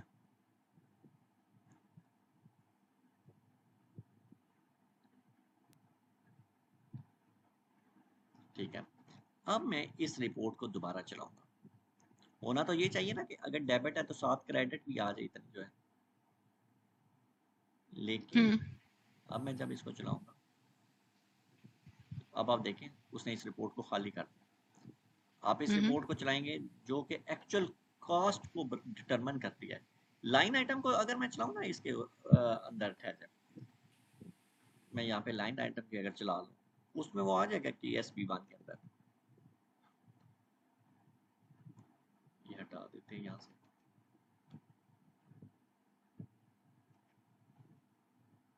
तो इसमें अगर आप देखें तो ये यहाँ पे आ रहा है कि ये 8,000 ये एक दफ़ा आया इसमें, फिर ये 2400, 3200, 2400 ये माइनस हो गया, तो कॉस्ट उसकी ज़ीरो हो गई। इस पे कोई नहीं, लाइन आइटम तो ऑफकोर्स क्रिएट हुए हैं, लेकिन उसने क्या किया है कि अगर ये पहले डेबिट में आया ना यहाँ पे, तो इसने ये नेगेटिव अमाउंट को भी डेबिट साइड पे अमाउंट को रखा है, ताकि वो ओवरऑल जो है वो ज़ीरो हो जाए। तो इससे SAP ये कहते हैं कि वो सारे कॉस्ट सेंटर जो कि पीरियोडिक रिपोस्टिंग के अंदर यूज़ होते हैं, एक्चुअली SAP उसको कॉस्ट सेंटर कंसीडर नहीं करता। ठीक है, वो एज अ के टेम्परेरी आप कह लें कि एक ऑब्जेक्ट है कॉस्ट सेंटर अकाउंटिंग के अंदर, कि जिसमें आप टेम्परेरी कॉस्ट स्टोर कर रहे हैं सिर्फ है, और मंथ एंड पे वो सारी की सारी कॉस्ट ट्रांसफर करके वो 100% ज़ीरो हो जाता है। बाकी जितने भी हम प्रोसेस चलाते हैं डिस्ट्रीब्यूशन के और असेसमेंट के, उसमें वो ज़ीरो नहीं होगा, बल्कि वो डेबिट लाइनें अलहदा क्रिएट रहेंगी और क्रेडिट जो है वो अलहदा से क्रिएट होकर आपके सामने रहेंगी। लेकिन जो पीरियोडिक रिपोस्टिंग है उसके अंदर आपकी कॉस्ट जो है वो आपकी सिस्टम उसको रिकॉग्नाइज नहीं करता कि आप इसके अंदर कोई कॉस्ट है। उस कॉस्ट सेंटर के अंदर लाइन आइटम के अंदर तो आपको नज़र आ जाएंगी लाइनें, लेकिन एक्चुअल जो कॉस्ट सेंटर की रिपोर्ट होगी या कोई और जो कॉस्ट रिकॉग्निशन की रिपोर्ट्स हैं उसके अंदर वो कॉस्ट आपको उस कॉस्ट सेंटर के अगेंस्ट ज़ीरो नज़र आएगी हमेशा। सही। ठीक है, तो अब हम थोड़ा सा देखते हैं कि जब हम कॉस्ट सेंटर अकाउंटिंग चलाते हैं तो कुछ मंथ एंड एक्टिविटीज़ जो हैं वो कॉस्ट सेंटर अकाउंटिंग के साथ जो है वो किस हद तक जो है वो एसोसिएट है। मिसाल के तौर पे अगर हम देखें कि हमारे पास एसएपी के अंदर कौन कौन से जो मॉड्यूल्स हैं वो जो एक्टिव हैं कि जिनके अंदर हम मंथ एंड एक्टिविटीज़ करते हैं। जैसा सबसे पहला मॉड्यूल तो हो गया हमारा एफआई का, ठीक है, फाइनेंशियल अकाउंटिंग जिसको हम कहते हैं, जिसमें हमारा एपी है, एआर है और जीएल है और फिक्स एसेट्स हैं और बैंकिंग वगैरह जो है। तो इसकी जितनी भी पोस्टिंग होंगी वो जब जब कॉस्ट सेंटर के अकाउंटिंग के साथ हिट करेंगी तो क्या होगा, वो सारी की सारी हम उसको क्या कहते हैं, वो प्राइमरी पोस्टिंग्स हैं। और हम उनको किस तरह से रिकॉग्नाइज कर सकते हैं, जो ट्रांजैक्शन टाइप है आपकी कौन सी होगी, COIN। तो इसका कॉइन। मतलब है आप मंथ एंड के ऊपर आप इसको लॉक कर दें, ठीक है। मंथ एंड एक्टिविटीज़ जो हम करते हैं ताकि हम अगले साल के जब हम अगले महीने में जाते हैं तो जब हम पीरियड पिछले लॉक करते हैं तो एक हम ये भी कर सकते हैं कि हम पिछले महीने के लिए COIN को लॉक कर दें ताकि उसकी कोई भी FI की पोस्टिंग जो है ना वो इनिशिएट ही ना हो सके CO की तरफ। तो जब FI की नहीं होगी तो फिर CO की तो तभी होती है जब वो FI के ऊपर डिपेंडेंट होती हैं तो ज़्यादातर। इसी तरह जो आपका हमारा जो मॉड्यूल है MM का, या फिर उसके अलावा जो है हम जो कॉस्ट अकाउंटिंग से रिलेट करते हैं, जो हम ओवरहेड कैलकुलेट करते हैं कॉस्ट सेंटर अकाउंटिंग के अंदर, और फिर हम इंटरनल ऑर्डर है हमारा, और इसके अलावा हमारा जो है वो आप कह लें कि जो मटेरियल मैनेजमेंट से रिलेटेड जो हमारी एक्टिविटीज़ होती हैं, ये सारी की सारी जो हैं ये मंथ एंड के तौर पे हम इसमें क्या करते हैं, सेटलमेंट चलाते हैं। फिर सेटलमेंट चलेंगी तो वो क्या होगी कि आपके इंटरनल ऑर्डर से सारी की सारी कॉस्ट आप किस में कर देंगे, कॉस्ट कॉस्ट सेंटर के सेंटर। कॉस्ट सेंटर के अंदर लेके आ जाएंगे। और इसी तरह अभी जो हमने पढ़ा कि कॉस्ट सेंटर के लिए हम क्या करते हैं, उसके लिए जितने भी एलोकेशन के जो साइकिल हैं, हाँ वो असेसमेंट है, हाँ वो डिस्ट्रीब्यूशन है, या वो पीरियोडिक एलोकेशन है, वो सारे के सारे हम चलाएंगे ताकि वो सारी की सारी कॉस्ट जो है वो वहाँ से निकल के तो वो अपने डेस्टिनेशन में चली जाए। और ये याद रखें कि कल और आज या जितने भी हमने इन दिनों में कुछ डॉक्यूमेंट नंबर असाइन किए हैं तो वो किस किस्म की थी, वो थी RKI या RKL 1 या 2 3 या RKI, इस तरह की जो थी वो ट्रांजैक्शन टाइप थी। तो अगर आप चाहें तो आप जैसे आपने COIN को लॉक किया है इसी तरह आप मंथ एंड के ऊपर आप इन ट्रांजैक्शन टाइप को भी पिछले महीने के अंदर लॉक कर दें ताकि उसका क्या फ़ायदा होगा, COIN को तो लॉक करने का क्या फ़ायदा होगा कि आपकी फाइनेंशियल अकाउंटिंग के अंदर से कोई पोस्टिंग नहीं आएगी। लेकिन अगर आप ये RKL और RKI वगैरह को लॉक कर देंगे तो क्या फ़ायदा होगा कि पिछले महीने के अंदर कोई बंदा इंटरनल सेटलमेंट और एलोकेशन वगैरह जो है वो भी नहीं चला सकेगा। इसी तरह जो एक्टिविटी की जो होती हैं कोई प्राइस कैलकुलेशन वगैरह। सर एक क्वेश्चन था यहाँ पे ऊपर वाले पॉइंट से रिलेटेड।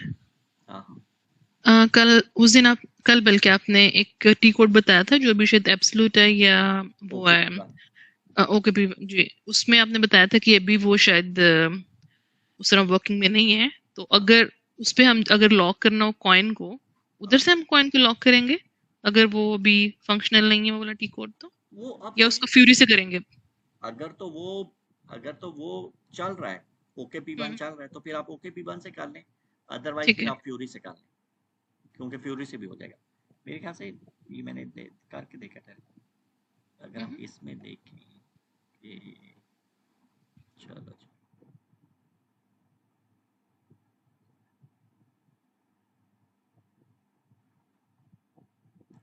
क्योंकि फ्यूरी के अंदर भी उसी तरह से ही ये जो है पीरियड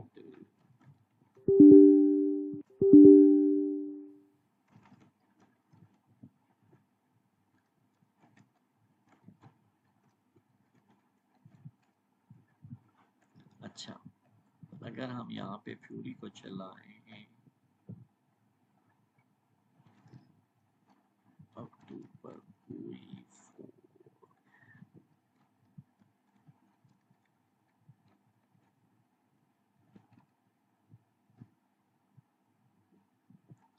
इसमें हम पे टाइल को देखते हैं मैनेज पोस्टिंग पीरियड।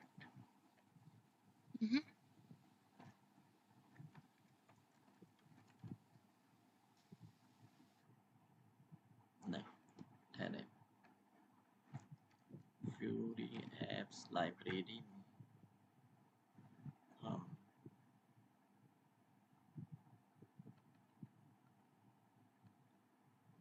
मैनेज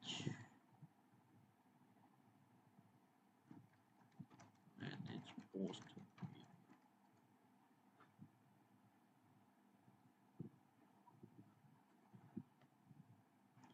ये ले लें या ये ले लें, मेरे ख्याल से दोनों में रोल जो है ना वो सेम सेम ही होंगे।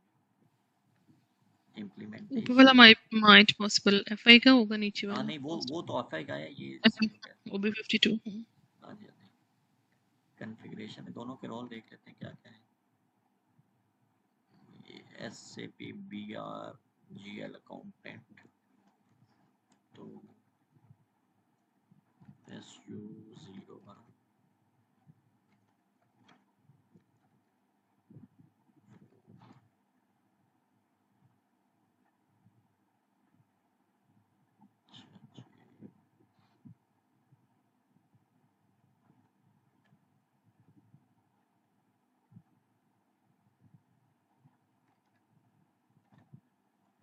अच्छा उसमें देख लेते हैं, इसमें BRGL अकाउंटेंट और इसमें कौन सा रोल है, वही है सेम। वही। अच्छा अब हम इसको रिफ्रेश करेंगे।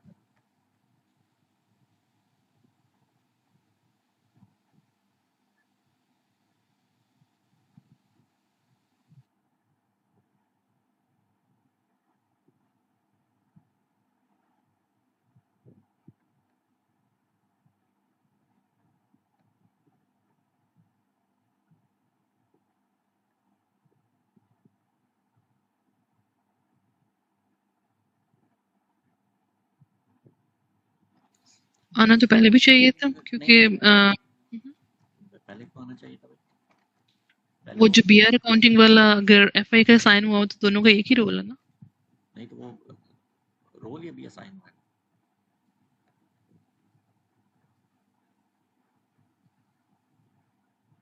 हमने एफआई में नहीं देखा पहले कि उस एफआई का भी सेम ही रोल है। देखो है तो वो सेम ही है, लेकिन वो तो असाइन ही नहीं हुआ मतलब। अच्छा, साइन ही नहीं था। अच्छा आप डायरेक्ट इसको चला लें या इधर से होके तो इधर आ जाओ, एक ही बात।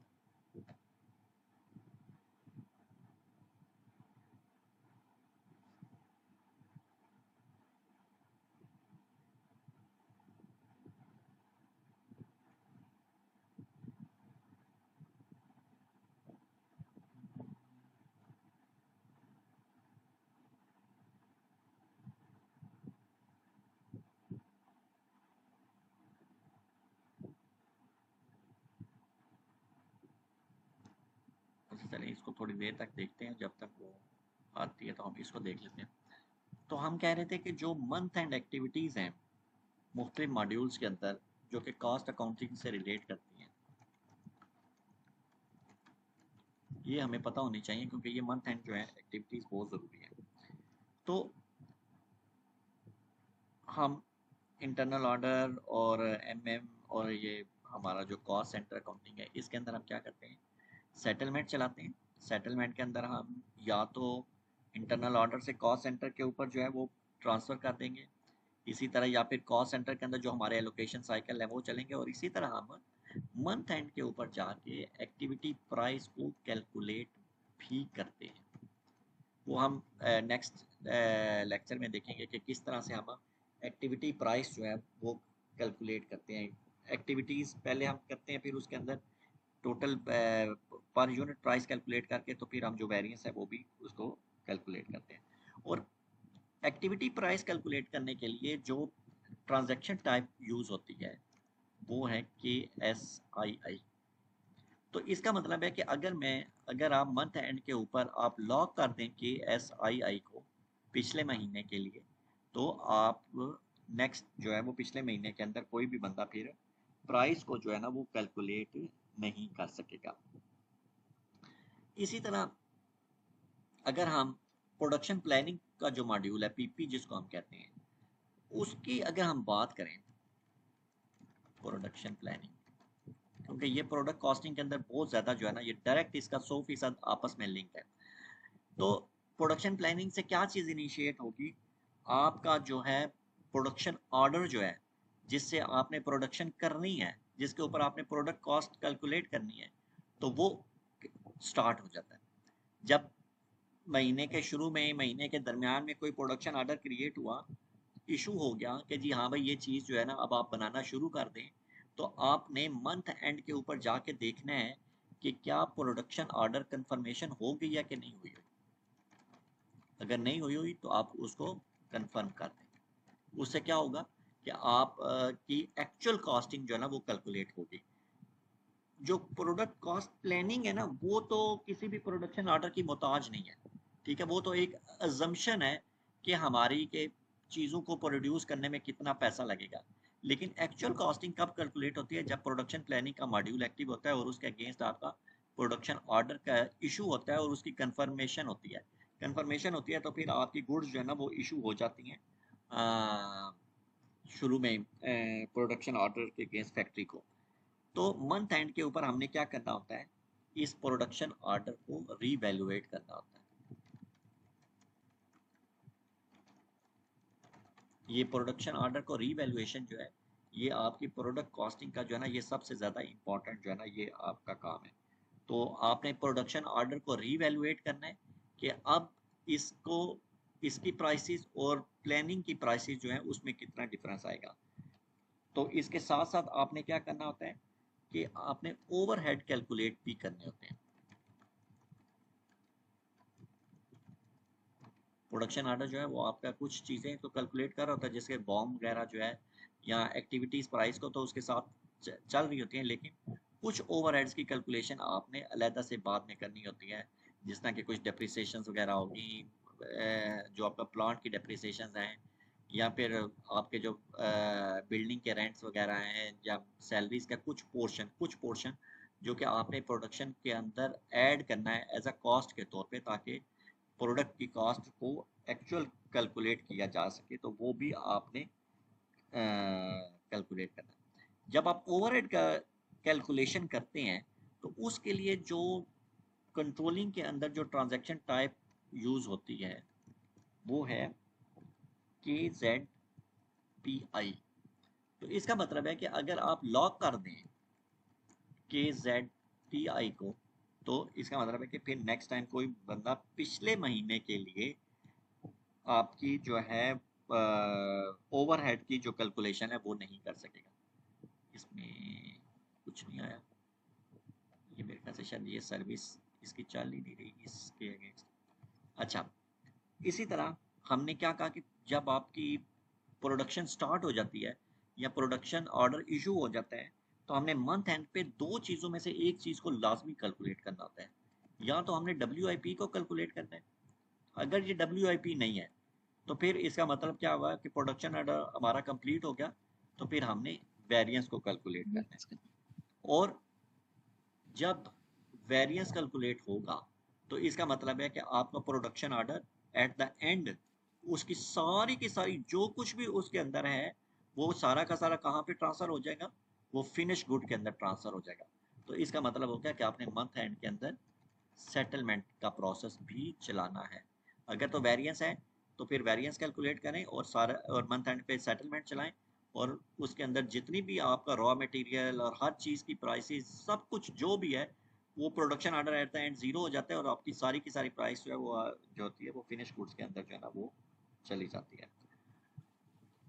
तो और सेटलमेंट को सिर्फ वेरिएंस के उस पे चलाएंगे या WIP पे भी? नहीं, WIP पे भी WIP चलता है, WIP में भी चलता है। वो फिर ट्रांसफ़र करता है पैसे को जनरल लेजर्स के अंदर जो WIP के अंदर है, और वेरियंस के अंदर जो होते हैं वो भी सेटलमेंट का प्रोसेस चलता है।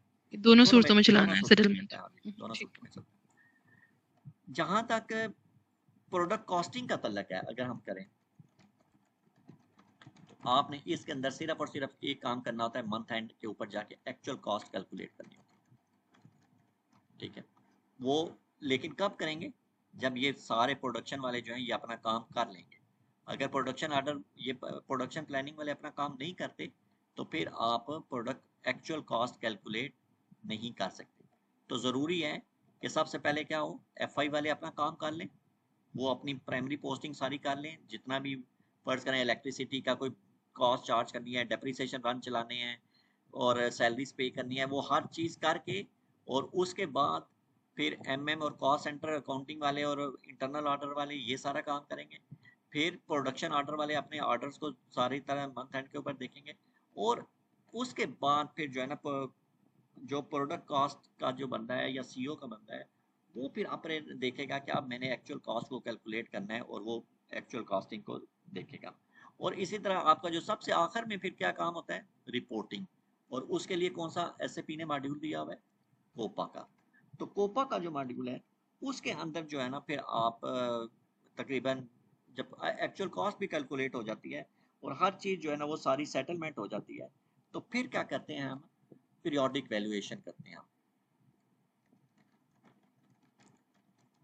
और पीरियोडिक वैल्यूएशन करने के साथ साथ हम क्या करते हैं, अपनी जो कॉस्ट ऑफ गुड्स सोल्ड है उसकी भी वैल्यूएशन करते हैं, कि हमें एक्चुअली जो चीज़ हमने सेल करनी है, ठीक है, तो उसकी हमें कॉस्ट जो है ना वो प्रोडक्शन के साथ कितनी पड़ गई, वो फिर हमें सारे फैक्टर्स जितने भी आते हैं, हाँ वो डायरेक्ट कॉस्ट है, इनडायरेक्ट कॉस्ट है, वेरिएबल कॉस्ट है, फैक्ट्री ओवरहेड, सारे जो है मशीन कॉस्ट, वो सारी हम उसके अंदर डाल के फिर हम कॉस्ट ऑफ गुड सोल्ड, या फिर वो उससे पहले हम दो चीज़ें कैलकुलेट करते हैं। पहले हम यहाँ पे लिखते हैं कॉस्ट ऑफ गुड्स मैन्युफैक्चर्ड,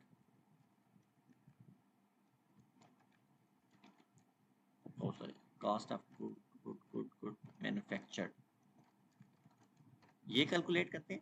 और फिर कॉस्ट ऑफ गुड मैन्युफैक्चर में सिर्फ और सिर्फ हम वो कॉस्ट कैलकुलेट करेंगे जो प्योरली फैक्ट्री से रिलेट कर रही है। लेकिन जो एडिशनल कॉस्ट है, जिस तरह के आपके सैलरीज हैं, आपकी फैक्ट्री का बिल्डिंग का रेंट है, डेप्रिसिएशन है, इलेक्ट्रिसिटी चार्जेस है, सिक्योरिटी चार्जेस हैं, वो भी तो आपने अपनी प्रोडक्ट के अंदर शामिल करने हैं ना।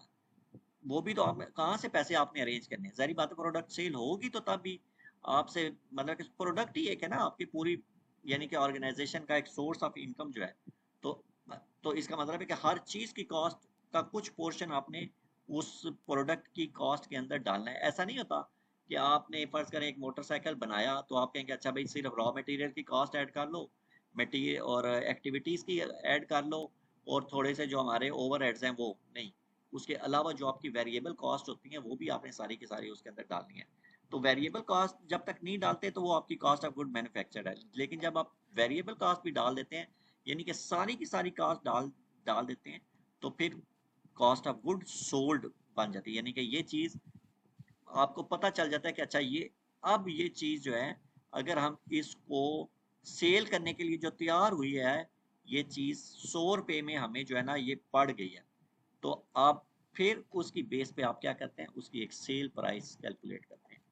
सेल प्राइस क्या चीज़ होती है, वो होती है कॉस्ट ऑफ आपका goods. Cost of good sold plus profit, ठीक सर है। इसमें क्वेश्चन था, अगर हम कॉस्ट ऑफ गुड मैन्युफैक्चर की बात करें तो क्या हम इसको सिंपल वर्ड में कह सकते हैं कि हमारी इसमें लाइक सिर्फ डायरेक्ट कॉस्ट इंक्लूड है, जैसे कैरेज इनवर्ड हो गया, वेजेस हो गया, और उसके बाद जो हमारी इनडायरेक्ट है वो सारी कॉस्ट ऑफ गुड सोल्ड में आ जाती हाँ है, वो ऐसे ही बिल्कुल इनडायरेक्ट कॉस्ट जितनी भी होगी वो सारी आपकी आ वो जाएंगी cost of good cost of good. Sold में आएंगी।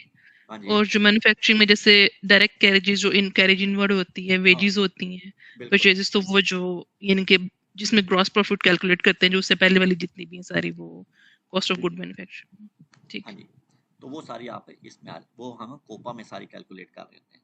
और इसी तरह कोपा के अंदर भी हम क्या करते हैं कि पीए स्ट्रक्चर बने होते हैं, यानी कि प्रॉफिटेबिलिटी एनालिसिस के स्ट्रक्चर बनते हैं, और उनकी भी हम, यानी कि एलोकेशन स्ट्रक्चर जिसके हम बात करते हैं, वो बने होते हैं, और उसकी बेस पे हम सेटलमेंट जो है वो एज अ मंथ एंड के तौर पे रन करते हैं, ताकि सब जगह से कॉस्ट उठ के हमारे फाइनल जो जीएल्स हैं उनके अंदर आ जाए, बैक एंड पे क्या होता है कि पीछे आपके कॉस्ट सेंटर्स और प्रोडक्शन ऑर्डर्स, इंटरनल ऑर्डर्स, ये सारे के सारे क्या होते हैं, मंथ एंड पे सारे जीरो हो जाते हैं। वो सारी कॉस्ट आके आपकी जो मटेरियल्स होते हैं उनमें, फिनिश गुड्स जो होती हैं उनके अंदर जाके ख़त्म हो जाती हैं। फिर एक्चुअल आपका फिर जो है इन्वेंट्री जो है वो चेंज हो जाती है।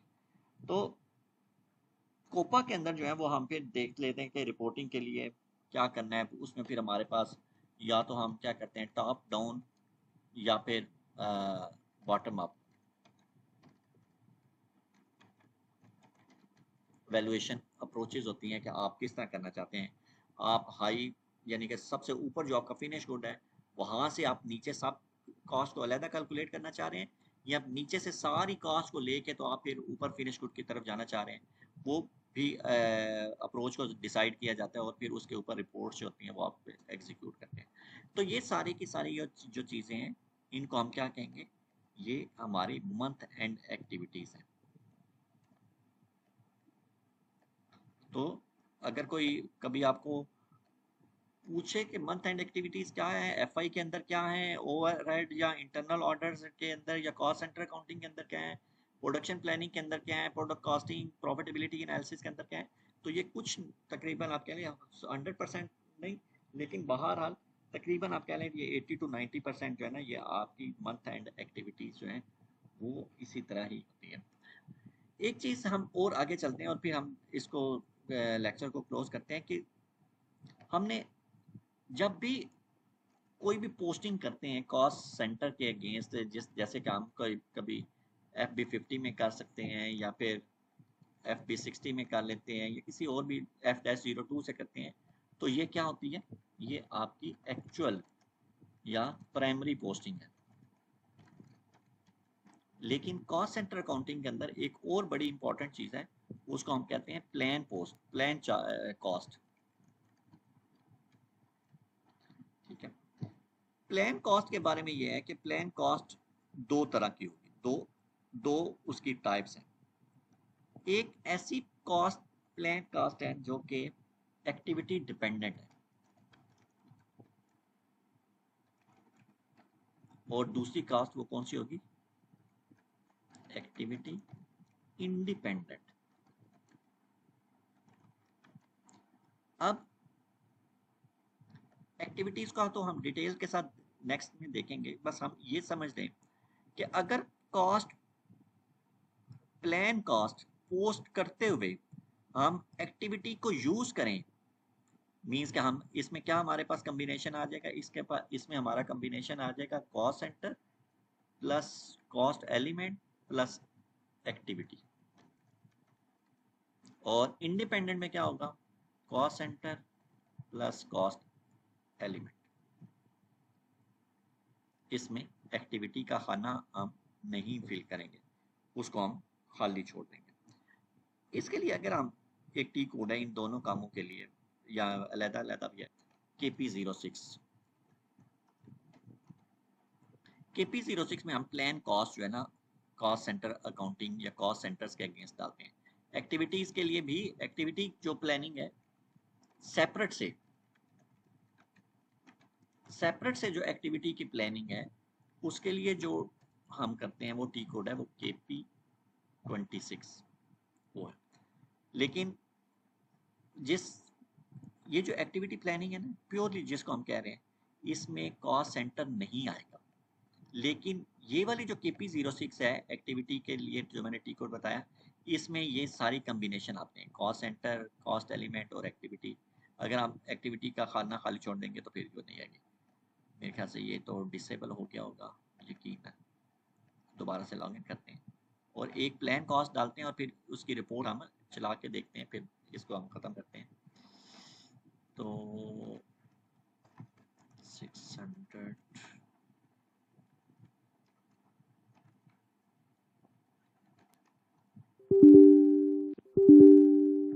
अच्छा, KP06 ट्रांजैक्शन कोड जो है, इसमें अगर आप देखें तो आप बाज़ औक़ात ऐसा होगा कि यहाँ पे ये 1-101 या नहीं आएगा। पहले आप ये देख लें कि ये ऊपर जो है ना लेआउट कौन सा है। ये देखें यहाँ पे आ रहा है cost element, activity independent, activity dependent, ये स्टैंडर्ड लेआउट है। नेक्स्ट भी लेआउट आप चेंज कर सकते हैं, इसमें नेक्स्ट लेआउट कुछ और हो जाएगा। ये एक्टिविटी और ये डिपेंडेंट का है, ये कुछ और है। उस हिसाब से नीचे जो है वो बाज़ औक़ात फील्ड्स भी उस हिसाब से चेंज हो जाती है। और जैसे ये लेआउट बने हुए हैं, अब ये देखें ये प्राइमरी सेकेंडरी ऑर्डर कॉस्ट है। अब इसमें यहाँ पे क्या आ गया, यहाँ पे cost element, cost centre, activity type, next layout 104P primary secondary order cost, इसमें ग्रुप 104, अच्छा इसमें इतना ही है, लेकिन ये हम खुद से भी कॉन्फ़िगर कर सकते हैं। अगर आप चाहें तो यहाँ पे और भी एडिशनल फील्ड भी आप अपनी मर्जी से ऐड कर सकते हैं कॉन्फ़िगरेशन की प्लानिंग के लिए। वर्जन 0, अगर हाँ, अब आप देखें अगर आपने प्लान का अलहदा से वर्जन बनाया हुआ है तो फिर आप प्लानिंग का वो वाला वर्जन यूज़ करेंगे। पीरियड फ़र्ज़ करें इस वक्त मेरा पहला पीरियड है जुलाई का और 2026, कॉस्ट एलिमेंट मेरा जो है वो हम ले एक कॉस्ट सेंटर, सॉरी नहीं, ये कंट्रोलिंग एरिया गलत तो नहीं हुआ। देखते हैं कि कंट्रोलिंग एरिया जो है सेट कंट्रोलिंग एरिया, हाँ 11 के। तो अब हम कॉस्ट सेंटर लेते हैं बाजू, क्योंकि ज़्यादातर लोग ये चाहते हैं कि हम देखें कि हम कॉस्ट सेंटर प्लानिंग के प्लान फिगर के अगेंस्ट हमने एक्चुअल कितना खर्चा किया है। तो मैं ये वाला एक कॉस्ट सेंटर ले लेता हूँ और यहाँ पे मैं अपना कॉस्ट एलिमेंट डालूंगा या ग्रुप डाल सकता हूँ। तो ठीक है, और मैंने अभी किसको लिया था, सहमत इलेक्ट्रिसिटी, अभी हमने किसके अगेंस्ट पोस्टिंग की थी, तो वो चले दे ये दें लास्ट वाला पीरियोडिक वाला। अच्छा, अब देखिए अगर तो मैं यहाँ पे एक्टिविटी टाइप का कॉलम फिल करवा दूँ, कोई एक्टिविटी बनाऊँ और यहाँ पे डाल दूँ और फिर फॉर्म बेस सेलेक्ट करके ये ओवरव्यू का बटन डाल दूँ। अभी मैंने यहाँ पे कोई एक्टिविटी नहीं सेलेक्ट की हुई, सिर्फ मैंने कॉस्ट सेंटर, अब ये देखें ये मैं यहाँ पे प्लान फिक्स कॉस्ट यहाँ पे डाल रहा हूँ, मैं कह देता हूँ 20,000। इस कॉस्ट एलिमेंट के अगेंस्ट इस कॉस्ट सेंटर के साथ पहला महीने की जो मेरी प्लान है, प्लान कॉस्ट है, मुझे उम्मीद है कि मैं इस महीने 20,000 का खर्चा करूँगा, तो मैं इसको ये पोस्ट करूँ। अब मैं अगर स्टैंडर्ड की जो कॉस्ट की रिपोर्ट है वो चलाता हूँ, ये वाली, ये हो गई और ये हो गई। अभी देखें ये मेरी प्लान कॉस्ट 20,000 आ गई। और अब मैं यहाँ पे अब मैं इस कॉस्ट सेंटर के अगेंस्ट एक्चुअल कॉस्ट अगर मैं बुक करूँ FB60 में या F-02 में या कहीं पे FB60 में कर लेते हैं, जो कि महीने के दौरान हो रही है, और 4 के अगेंस्ट हम करते हैं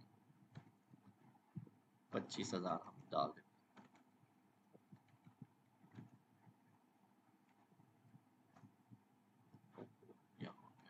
इधर तो डाल ही नहीं।